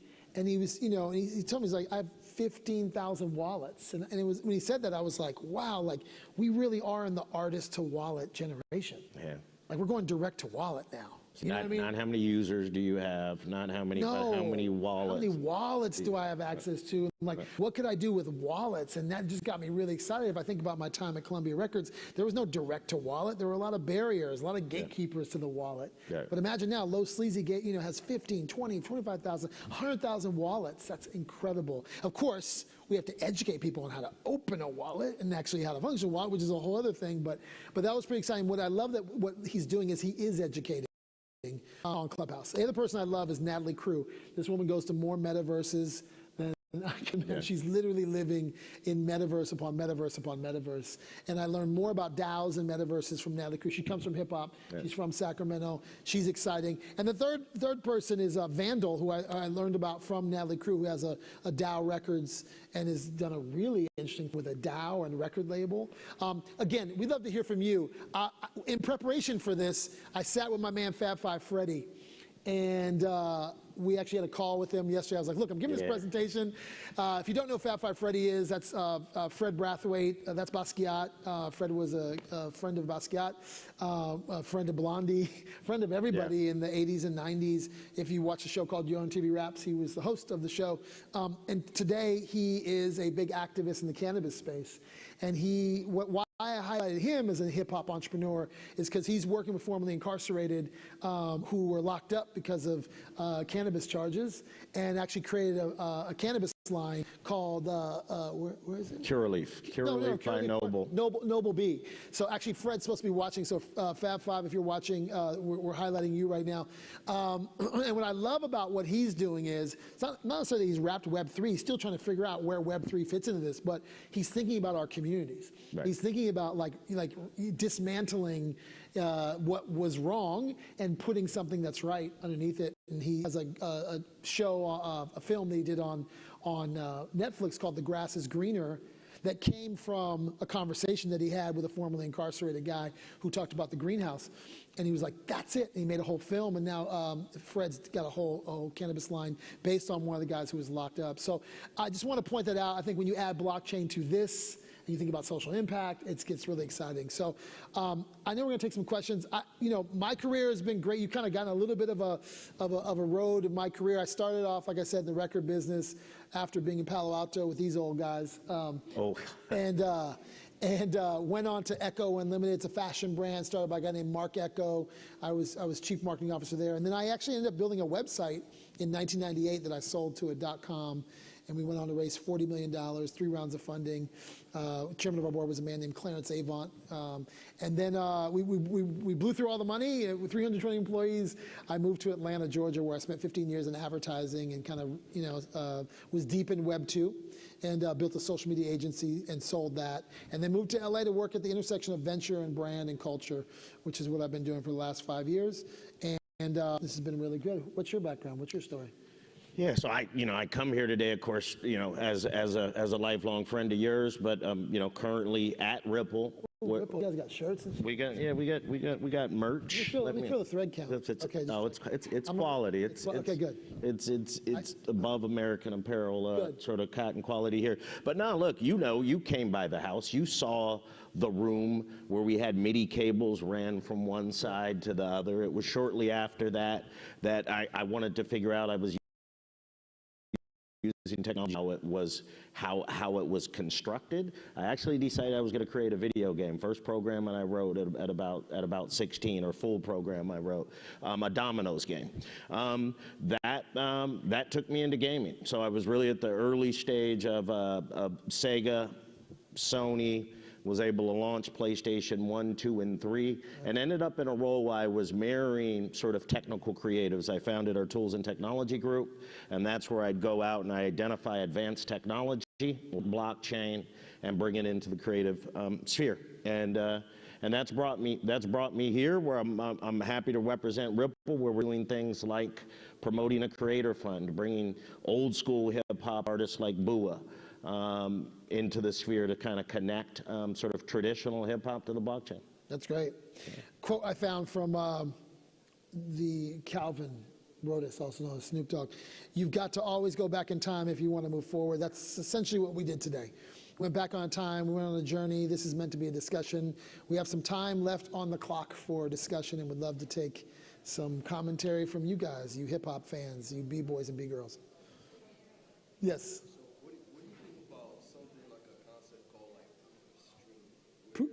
Proof of streaming. Interesting.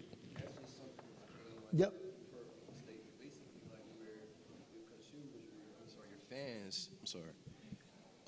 Basically where your fans will be rewarded for holding your NFT record or streaming it numerous times for X amount of times, depending on the condition of the code or whatever. But basically, it's like, you can make it a platform where the NFTs released on multiple chains. So it's like I guess counterproductive centralized platform where the NFTs released on different chains, and the creator or the artist will receive a lot of the percentage of the sales compared to what's going on regularly with the regular label, and then the consumers or listeners will be able to connect with the artist, where they listen for X amount of time or numerously or share it, or with something with Oasis they have like a time-stamped NFT where you can lease out the NFT to be able to be viewed by another wallet or another individual, and then bring it, and it comes back to the original owner. Something like that, where they can get rewarded for streaming you, basically.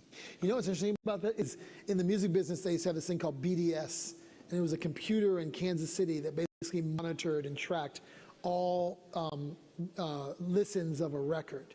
And that BDS is actually what drives the charts, the Billboard charts, and what drives radio promotion. And so you would be like, oh, okay, KMEL played our record 50 times, right?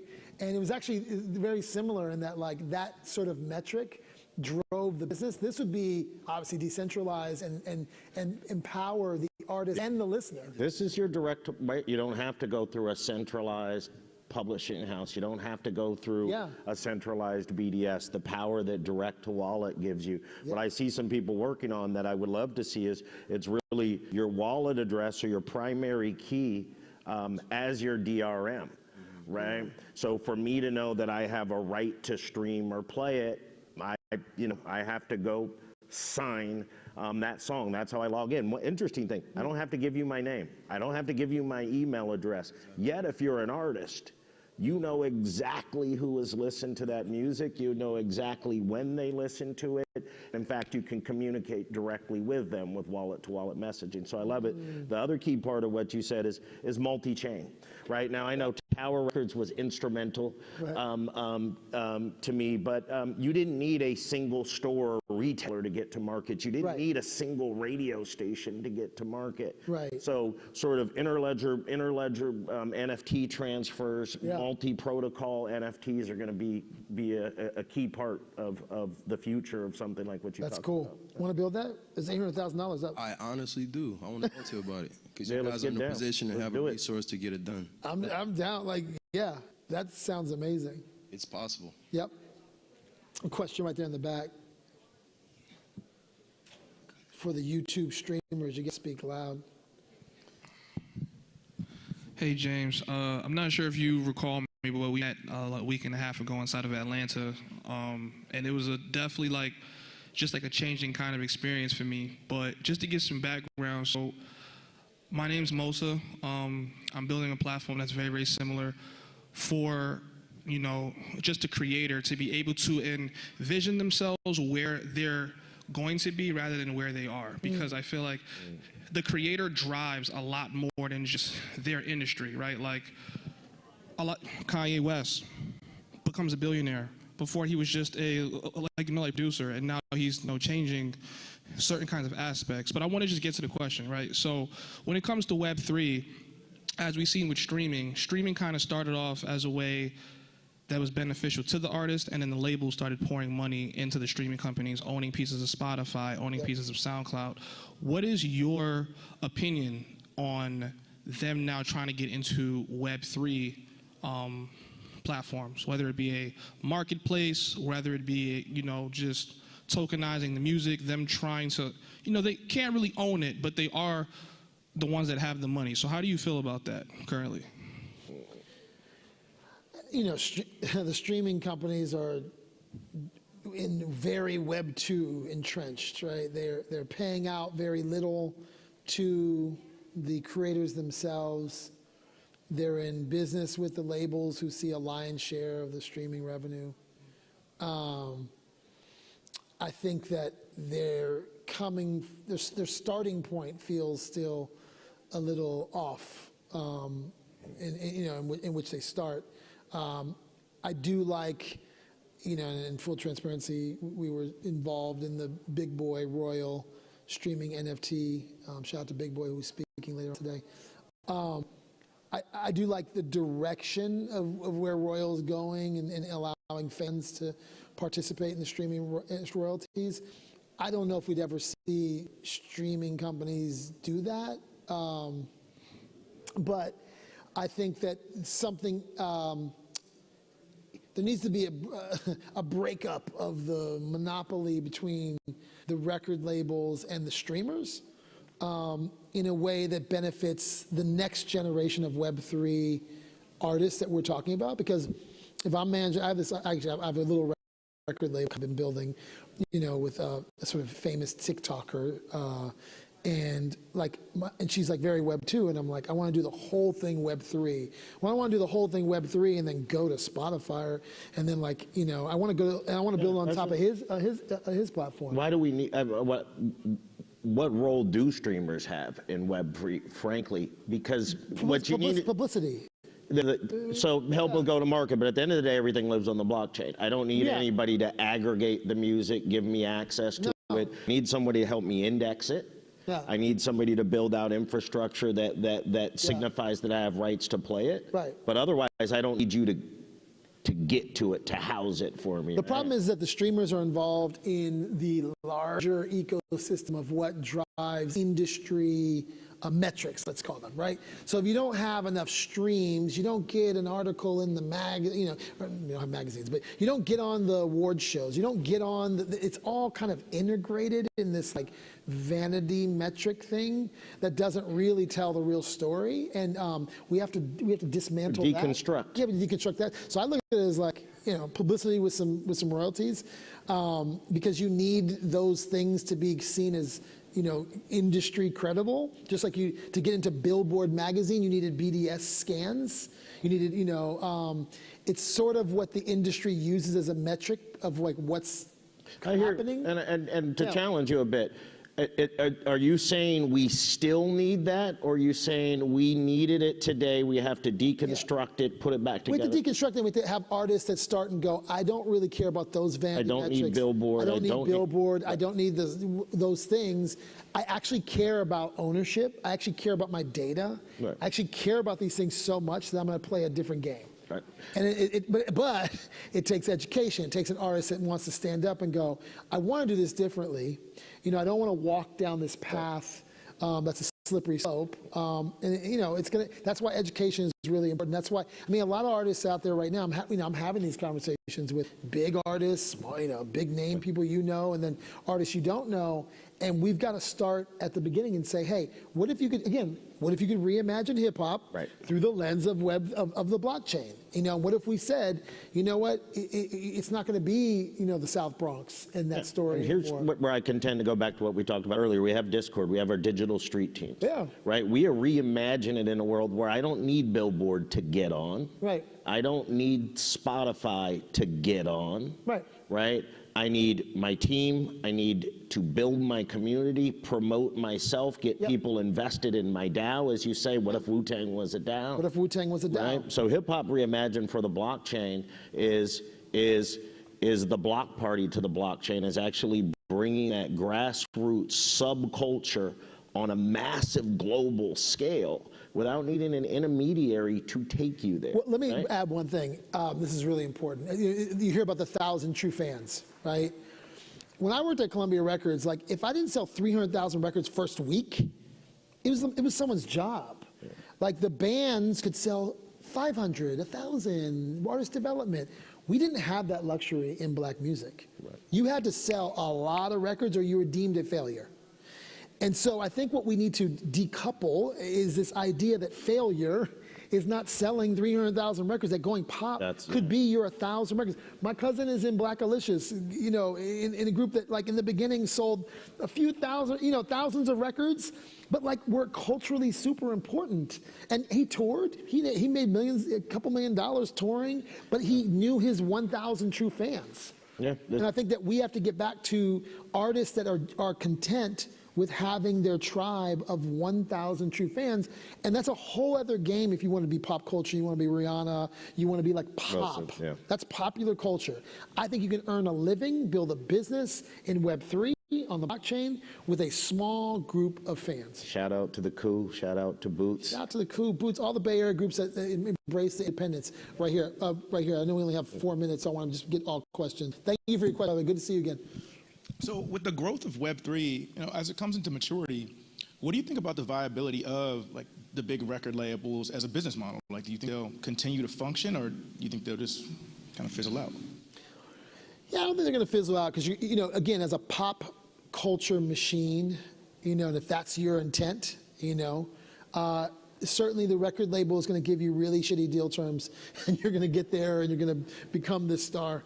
I think there's going to be the evolution of a new independent spirit, new independent record labels that big labels will invest in and partner with, by the way. This is not brand new, So I think there's going to be a lot of mergers and acquisitions over the next, 5 to 10 years as record labels struggle to figure out technology, as they always have. When I worked at Columbia Records, I was like, I'm on Napster, I'm on LimeWire, and they were like, I don't even know what you're talking about.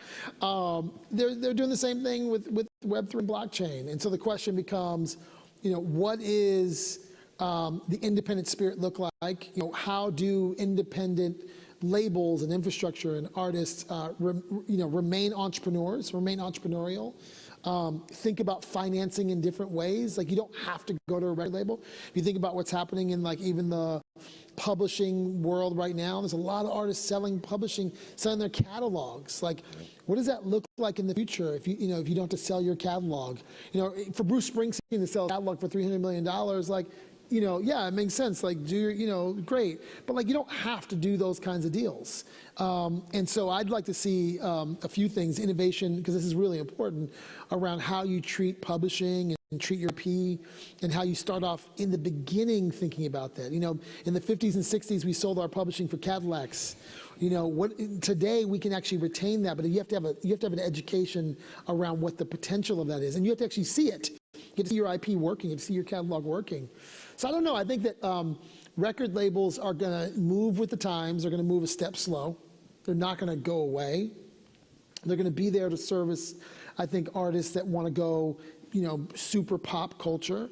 And I think we're going to have a whole other category and class of independent, entrepreneurial, on-chain, labels and production companies. And I think they'll look different than labels. I think they'll look like creator labs, where like, oh, you're an artist, but you also do a clothing line, and you also do this. And there's going to be a whole evolution of like funders in the creator economy that, look at more than the 360 deal, which is what the record labels used to do, and they look at the whole creator as a way of multi-revenue streams. Do you have any thoughts? No, I think You bought my shit? Yeah, I bought most of it. We don't have time. I'll put the question out there, though we don't have time to answer it. And where I think, but I'll just leave it for a thought, is we still are going to need somebody to build the bridge that enables my mom to buy her Celine Dion record and interact with Celine Dion on the blockchain. And maybe that ends up being kind of a shifting role of the major labels, because they have relationships with my mom in that manner. Totally, and I'll add one thing too. There's something that cannot be missed around how you build a star. It's not everybody doesn't have that skill set. I happen to be part of a machine that was really good at making a star, and part of that is human psychology. Part of that is really the mindset of what it takes to handle fame at a high level. And not every NFT, Web3 creator or production company is going to be able to know that. And I will say there's a place for folks who know how to make people famous the old-fashioned way. So thank you for your time. This has been great. Yeah, thank you for having me. Thank you for the question.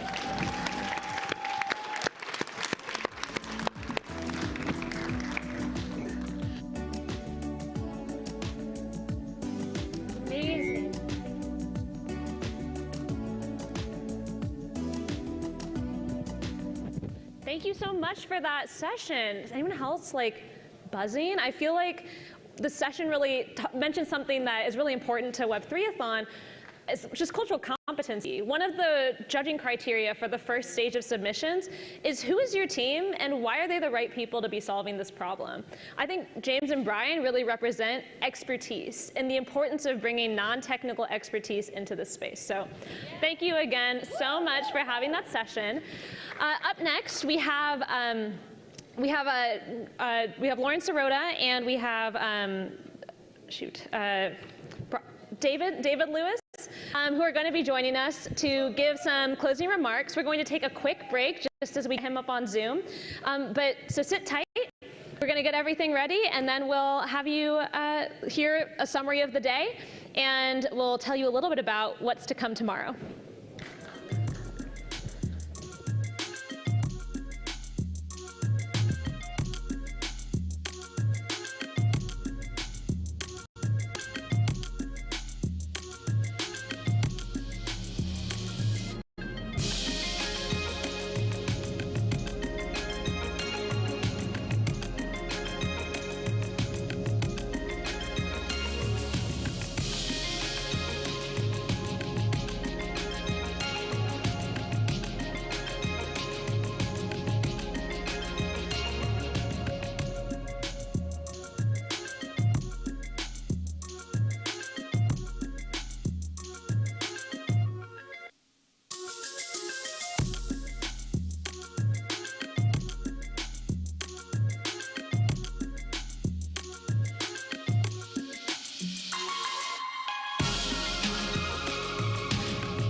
Yeah, I got to do a recap, but then I'm going to come and find you. So we're going to do a test real quick. You're about to be able to hear him, and he can already hear. Oh, yay. So, okay. And then he'll be on that screen there, but he's here currently. You look great, Dave. Oh, really? Not as good as you look. You can't even see me. I saw you pull your hair up in a bun. You're like the wizard right now because nobody could see you in the room. It's okay. Listen, I'm behind the screen just pulling all the levers. All right, Dave.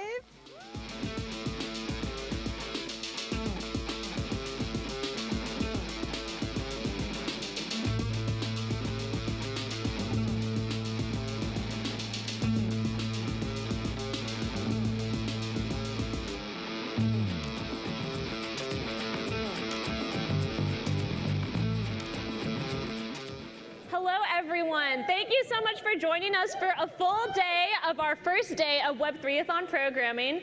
As I've mentioned a couple times throughout the day, we're ending today with some closing remarks from Dave Lewis and Lauren Sirota.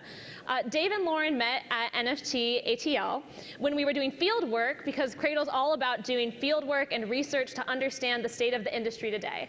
But I'm going to let Lauren give Dave the full introduction he deserves. Lauren Sirota is one of the co-founders and a director of CRADL. She's been amazing, and she's done financial work in Myanmar, and she has such a strategic design mind that brings such an important perspective to figuring out how we're going to shape the industry. So I'm so excited to welcome her to the stage to do a really critical analysis and thought-provoking analysis of what we've talked about today.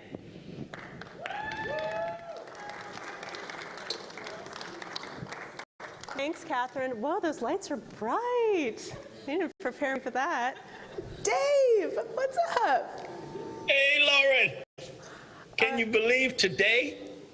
I can believe it. I got him down here, too, in case y'all are wondering where I'm looking. So Dave and I met, as Catherine mentioned, at NFT ATL. Let me tell you a little bit about myself first, so you can understand why I'm here and why I'm so excited to be here. So I've spent my career as a designer. And I'm usually in these messy places where you have people that need something, or a community that is in need of a product or service, and an institution or a technology that's trying to make something for those people, and there's a huge gap in understanding, because everybody's designing things from their own perspective. And what we're doing here today is like the coolest thing possible, because we're actually trying to bring those things closer. Right? And we're trying to bring people who are working in crypto into communities with organizations that are doing actual work, so they understand the needs of people, so they make things that are impactful, that matter, and make sure that we're getting people from communities into crypto, so that it's not the same people making the same products for the same people over and over and over again. So I'm super excited to be here. I'm super excited y'all are here. Dave and I met at NFT ATL, where Dave was the MC, DJ, kind of all-around critique mastermind of the event. And what I loved about the perspective that he brought, Dave, so by the way, industry veteran, was in the military for quite some time, developing technologies that are life-saving technologies, so developed sensing technologies that are used anytime there's an earthquake, used to detect life and actually save people from rubble. So was in the military for 20 years, is a veteran, spun out and became developed a military contracting industry, and then built a bunch of different technologies in the hardware software space that are life-saving and still in use today. And then an OG blockchain guy as well. So from 2010, read the paper, got in, started building before most of us even knew what was going on. And every single day looking for new opportunities to bring people on. Saw people in his community that were doing cool artwork and wanted to be making NFTs, and offered to be their developer and help them navigate the complexities of how technologically difficult it was for them to get their art online. So Dave, so excited to have you here and have your perspective, and thanks. No, thank you, Lauren. I really appreciate being here. You make me sound so daggum old. Am I really that old in this space? It feels like it, Lauren. You're just seasoned. I love that. Thank you so much. I am very much seasoned. Y'all give a hand for Lauren and for the entire team. What about day one? I mean, come on. All right. Dave, so tell us about, so Dave's going to give us a rundown of a couple things that he was hearing or not hearing when we were meeting the chains earlier. And we're going to give a quick recap of what we heard today, who we saw on the stage, some things that we thought were cool, and some questions that were maybe still left unanswered. So Dave, you want to take it away for a minute? Yeah, sure. So listen, kicked off today with Meet the Chains. You know, there was a group of folks from Akala, Filecoin, CeeLo, XRP. You know, what really struck out for me was Brandy at CeeLo. You know, she mentioned how the platform is a mobile-first platform. And one of the things I immediately think about is human engineering and how bad folks in this space take advantage of folks who may not be as diligent about their security, and how having a mobile-first blockchain, a mobile-first platform, how it will influence what measures or design, speaking of design, Lauren, what design are you taking towards implementation in your UI and UX to train us? We have all been trained. We've been trained to click terms and condition blocks. We have been trained to swipe left and right. So we know it's possible in a mobile environment to train us. What are they implementing in their platform to train us from a security perspective? Because we all know how vulnerable we are with security and mobile. So that was something that really pushed out to me from CeeLo. But I also got tons of questions from Akala, Filecoin, and XRP, Lauren. Let me know how deep we're going to get before we move on. All right, do one more quick one from the Meet the Chains that you want to have answered, or something that stuck with you. Yeah, Filecoin, right? We know Filecoin and their distributed storage resources and platforms, and anybody that's ever done anything in IPFS and used Fleek and use a number of products in the space are familiar with Filecoin and their node, their stability in the space in terms of on-chain storage. But we also see slow node growth on the file storage side of the house. It's not keeping up with demand, Lauren, I'm sorry. It's not keeping up with demand. Right? We are pumping data, and every day just hundreds and hundreds of terabytes is getting added on chain. And I don't see in the file storage, the on-chain file storage community, I don't see that breadth and scope of node adoption to keep it truly decentralized. And I certainly don't see from corporations and large organizations a willingness to pull away from Web 2 cloud services and those storage solutions. And I wonder how Filecoin was going to approach that. Did you get that from them at all? I didn't, but we'll make sure that they got that question and they'll answer it for you. Thank you. And these are some of the important questions about infrastructure and how things scale, so we can ensure that we don't have the same things breaking, lose trust. So this is exactly what we're talking about. Thank you for pointing that out. We need to be more critical. Are you ready for more people to be building on your platforms and using your technology? What does that mean? What happens when it doesn't work? Have you thought about it? All right, we're going to do a quick run through of the day. I know that you had some thoughts about Trisha's opening remarks. So Trisha started us out by talking about CRADL. So we're the Crypto Research and Design Lab for y'all who are maybe joining. There's still a bunch of us in the house. Thank you. We put together this Web3athon with CoinDesk with tremendous support from HackerEarth. They really made all of the nuts and bolts and the magic happen behind the scenes. And Trisha really talked about why we're here and why CRADL exists, and that we're at an inflection point in the industry right now. We're going into this period of potential mass adoption, and what that means, and why we're so happy to have the ability to work as CRADL at this particular moment in time. But James, you had some questions about this moment in time.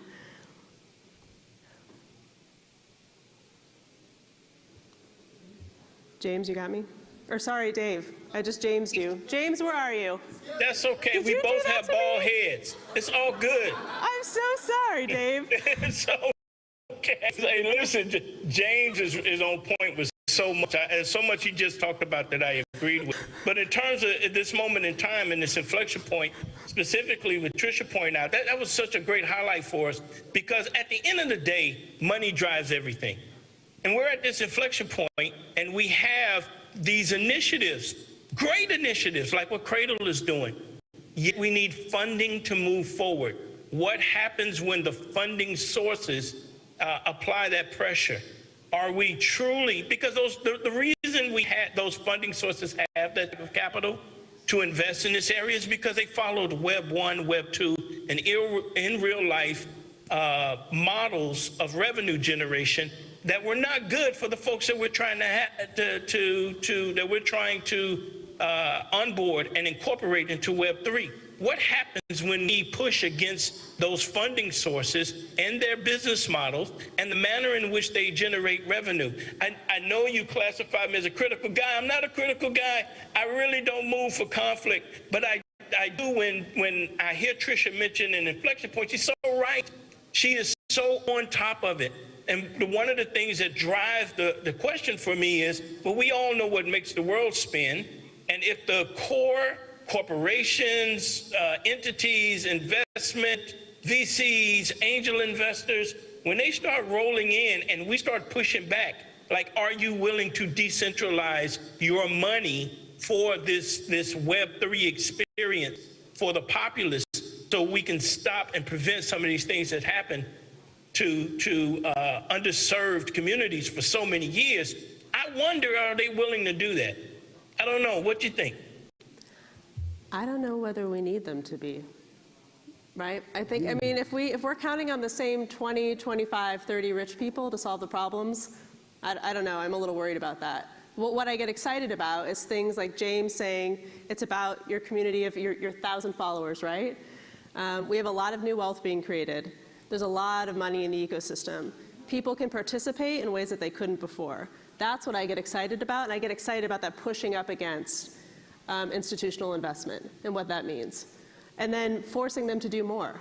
I mean, and then some of it will be top down. I mean, if you're seeing what's happening in terms of investment as a result of what BlackRock's saying in the ESG side, on the ESG front, things can happen, it'll move slowly, but we have now more than ever the opportunity for community finance, community supported projects to take off and go a lot further than they did before. The question I have is what happens when there's acquisitions start coming around, and they already are. And people have built something really cool with the community, with the support of the community, and there's a big dollar sign associated with that. And you know, they have to make a decision. Do I stick to my principles, or do I, you know, cash out? And so I think that that's going to be really interesting. And my hope is that we get to a point where they are fortified enough to not have to take the money and run, or to bring those ethics in and slowly change the machine, which I know Tricia and I are believers in, even though it's a slow and messy process. So I know that's not a clean answer, but I think that there's, for the first time, at least that I can remember, a strong enough counter movement that you don't need that money anymore. You know, we see projects that are raising money without venture capital. That's cool, right? Like, that is super cool. Or coming in for venture capital and saying, like, you know, I need you for a very specific part of this business. And so I think it's changing. I think the tone is going to change a little bit, and I think that that's going to help us get to a point where we can be a lot more accountable to our values. I'm optimistic. Oh, listen, I am a glass half full kind of guy as well, and I absolutely see those initiatives. I think accountability will roll a big part, right? The only way you disinfect bad things in the night and in the shade is by shining some sunlight on it. And if the community holds large VC investment vehicles responsible when we see them make a move towards centralization, towards some old policies, towards some default habits that they just have, intentional or otherwise, then I think that'll go a long way to motivate them. All you have to do is abandon projects, abandon platforms, abandon blockchains that make those hard moves. I mean, we saw the impact of A16Z, for example, and what happened with Yuga Labs in the NFT space. We see examples of large VC firms having influence that goes against the community and our decentralized nature. I think accountability is real hard. And then on the other side, you are so right, Lauren, accountability for us. We can't jump at that carrot. They know they have leverage. They know we need dollars. And we're not going to put on an Austin-style consensus event with our individual projects. It will always be brought to us by CoinDesk, for example. It will always be brought to us by some type of sponsorship. So I loved when you mentioned that we may need a piece of that investment to do a little bit, but we don't need it for the entire picture. And then we continue to drive the community towards what we really want to see, autonomy, equity, and meritocracy in this decentralized space. I love that. All right. You had another thing that you were talking about, Catherine, making you fall in love with CRADL and our approach to hackathons. So I wanted to, like, what was it about what we're doing here that you liked? And then what questions do you have for us? I mean, we're also curious. This is a big pilot, by the way. We're all designers, and this is a test. We're prototyping and testing a lot with this hackathon. So yeah, tell us about what your thoughts are. When Catherine said, listen before we build. I love that. You know how many times you walk into a hackathon? Listen, I have to give a little bit of history. I mean, I was that kid that was carrying his terminal with my other friends, setting up a token ring so we can all figure out how to transfer a file with each other at the one house that had enough room and space for us to put all of our computers on the table. Right? So my entry into hacking, hackathons, predates even the term. And they were always typically over the weekend. You get out of school on Friday and you had to go back to school on Monday morning, and you just kept driving. We considered them marathons. We put the two things together and they called them hackathons. So when you take that sort of a look at an environment and then you roll it into where we are today, it's usually solve a problem. You come up with a problem. This is what I love so much about CRADL. In most of these hackathons, everybody in the audience, I'm gonna go ahead and give you the dish, okay? Here's the dish. Here's the tea.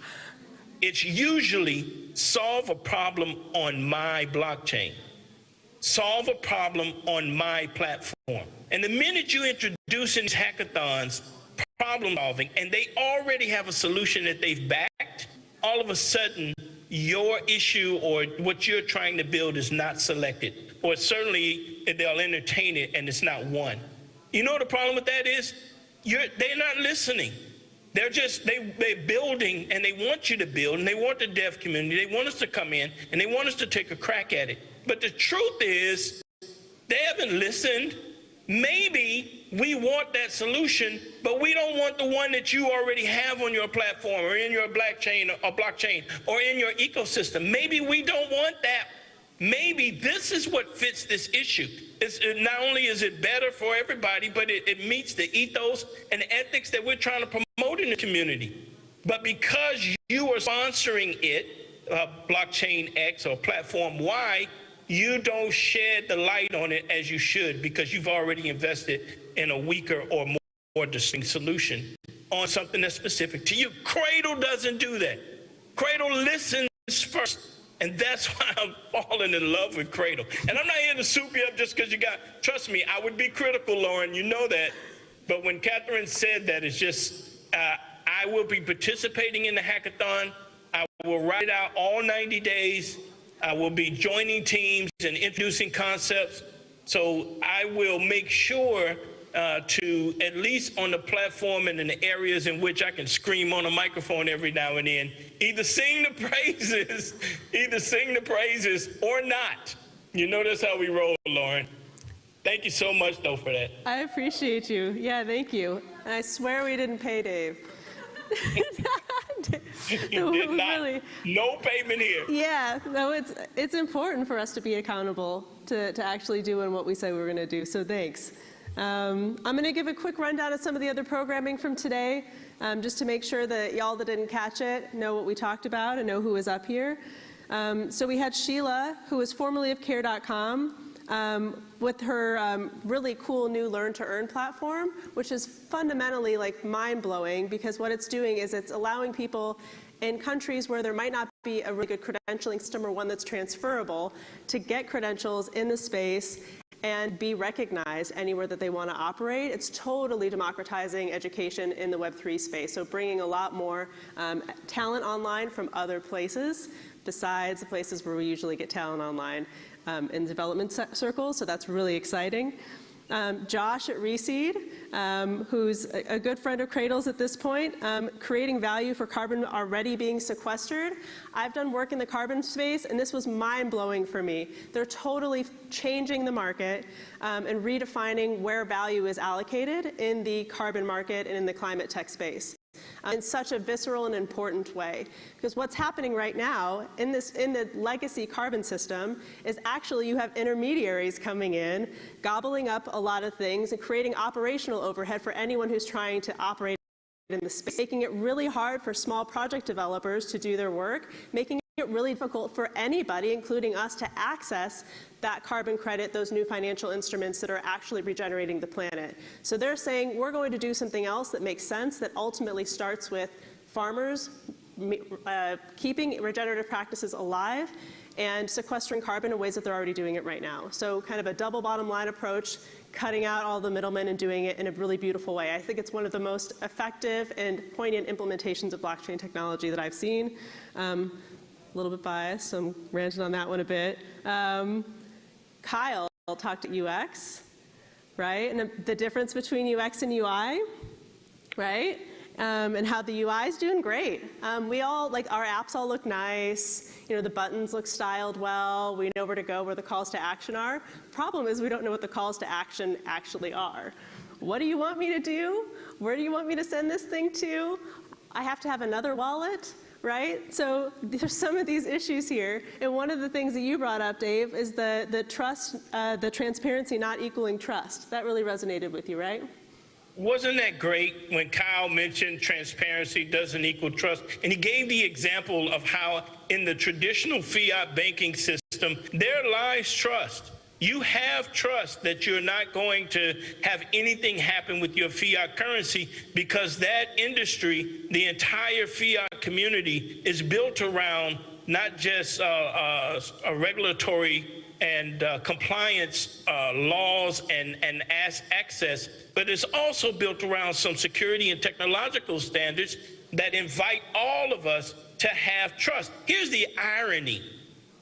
Because they have inserted themselves in that trust third-party role, because their very existing in that space leads us to mistrust the entire government and banking community infrastructure, which what makes blockchain technologies so exciting to begin with, because you only need 2008 to have so many times before everyone go running towards an alternative.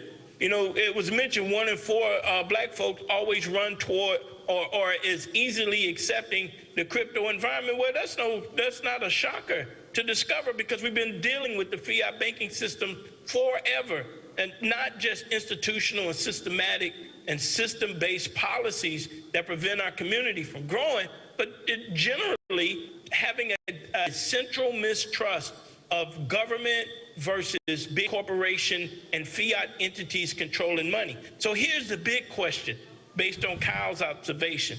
How are we going to institute inside a decentralized environment the type of trust, whether it is transparent or not, that does not yield the same overall 55,000-foot sky level mistrust of the system? And I believe, this is my amateur take at a solution, Lauren.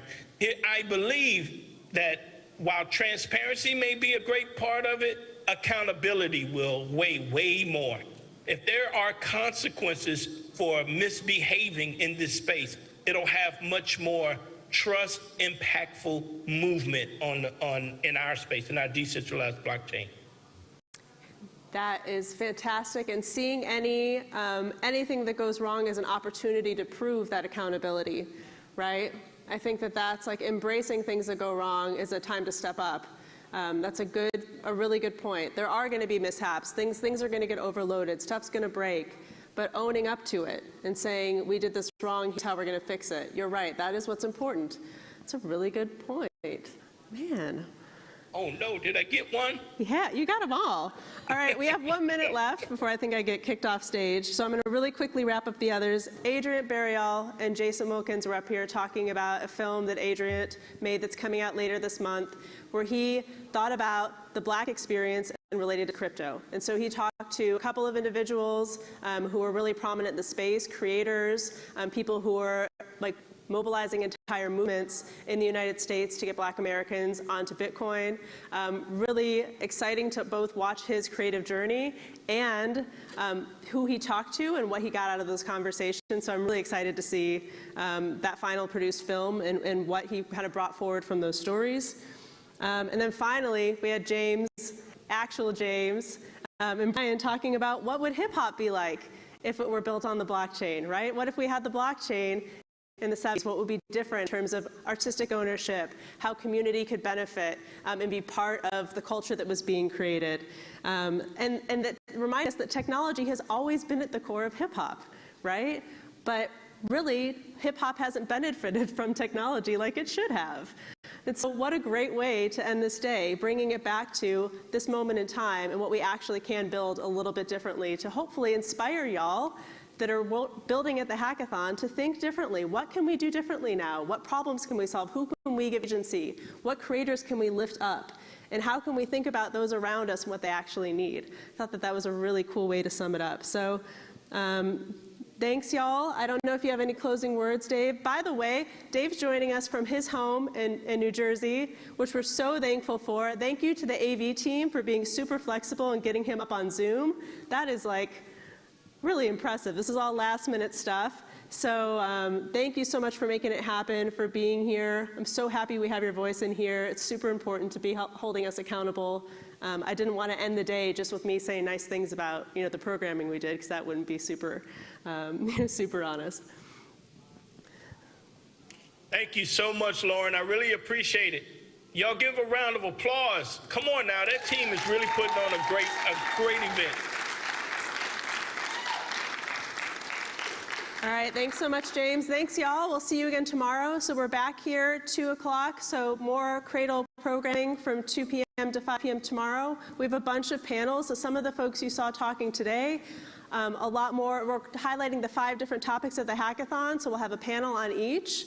So if you're really interested in learning about a specific topic and you want some example organizations that you can, to inspire some of the ideas for you and your teams, please come on in, tune on in to hear from people that are already building in the space. Catherine, did you want to come up and say anything at the end? No? That was kind of it. All I want to know is when the 2 of you are making a podcast so that I can tune in every single week, because that was amazing. And the last thing Lauren forgot to mention is that both of them will be back tomorrow to engage in this repartee once again. Dave, thank you so much. You're awesome. Thank you.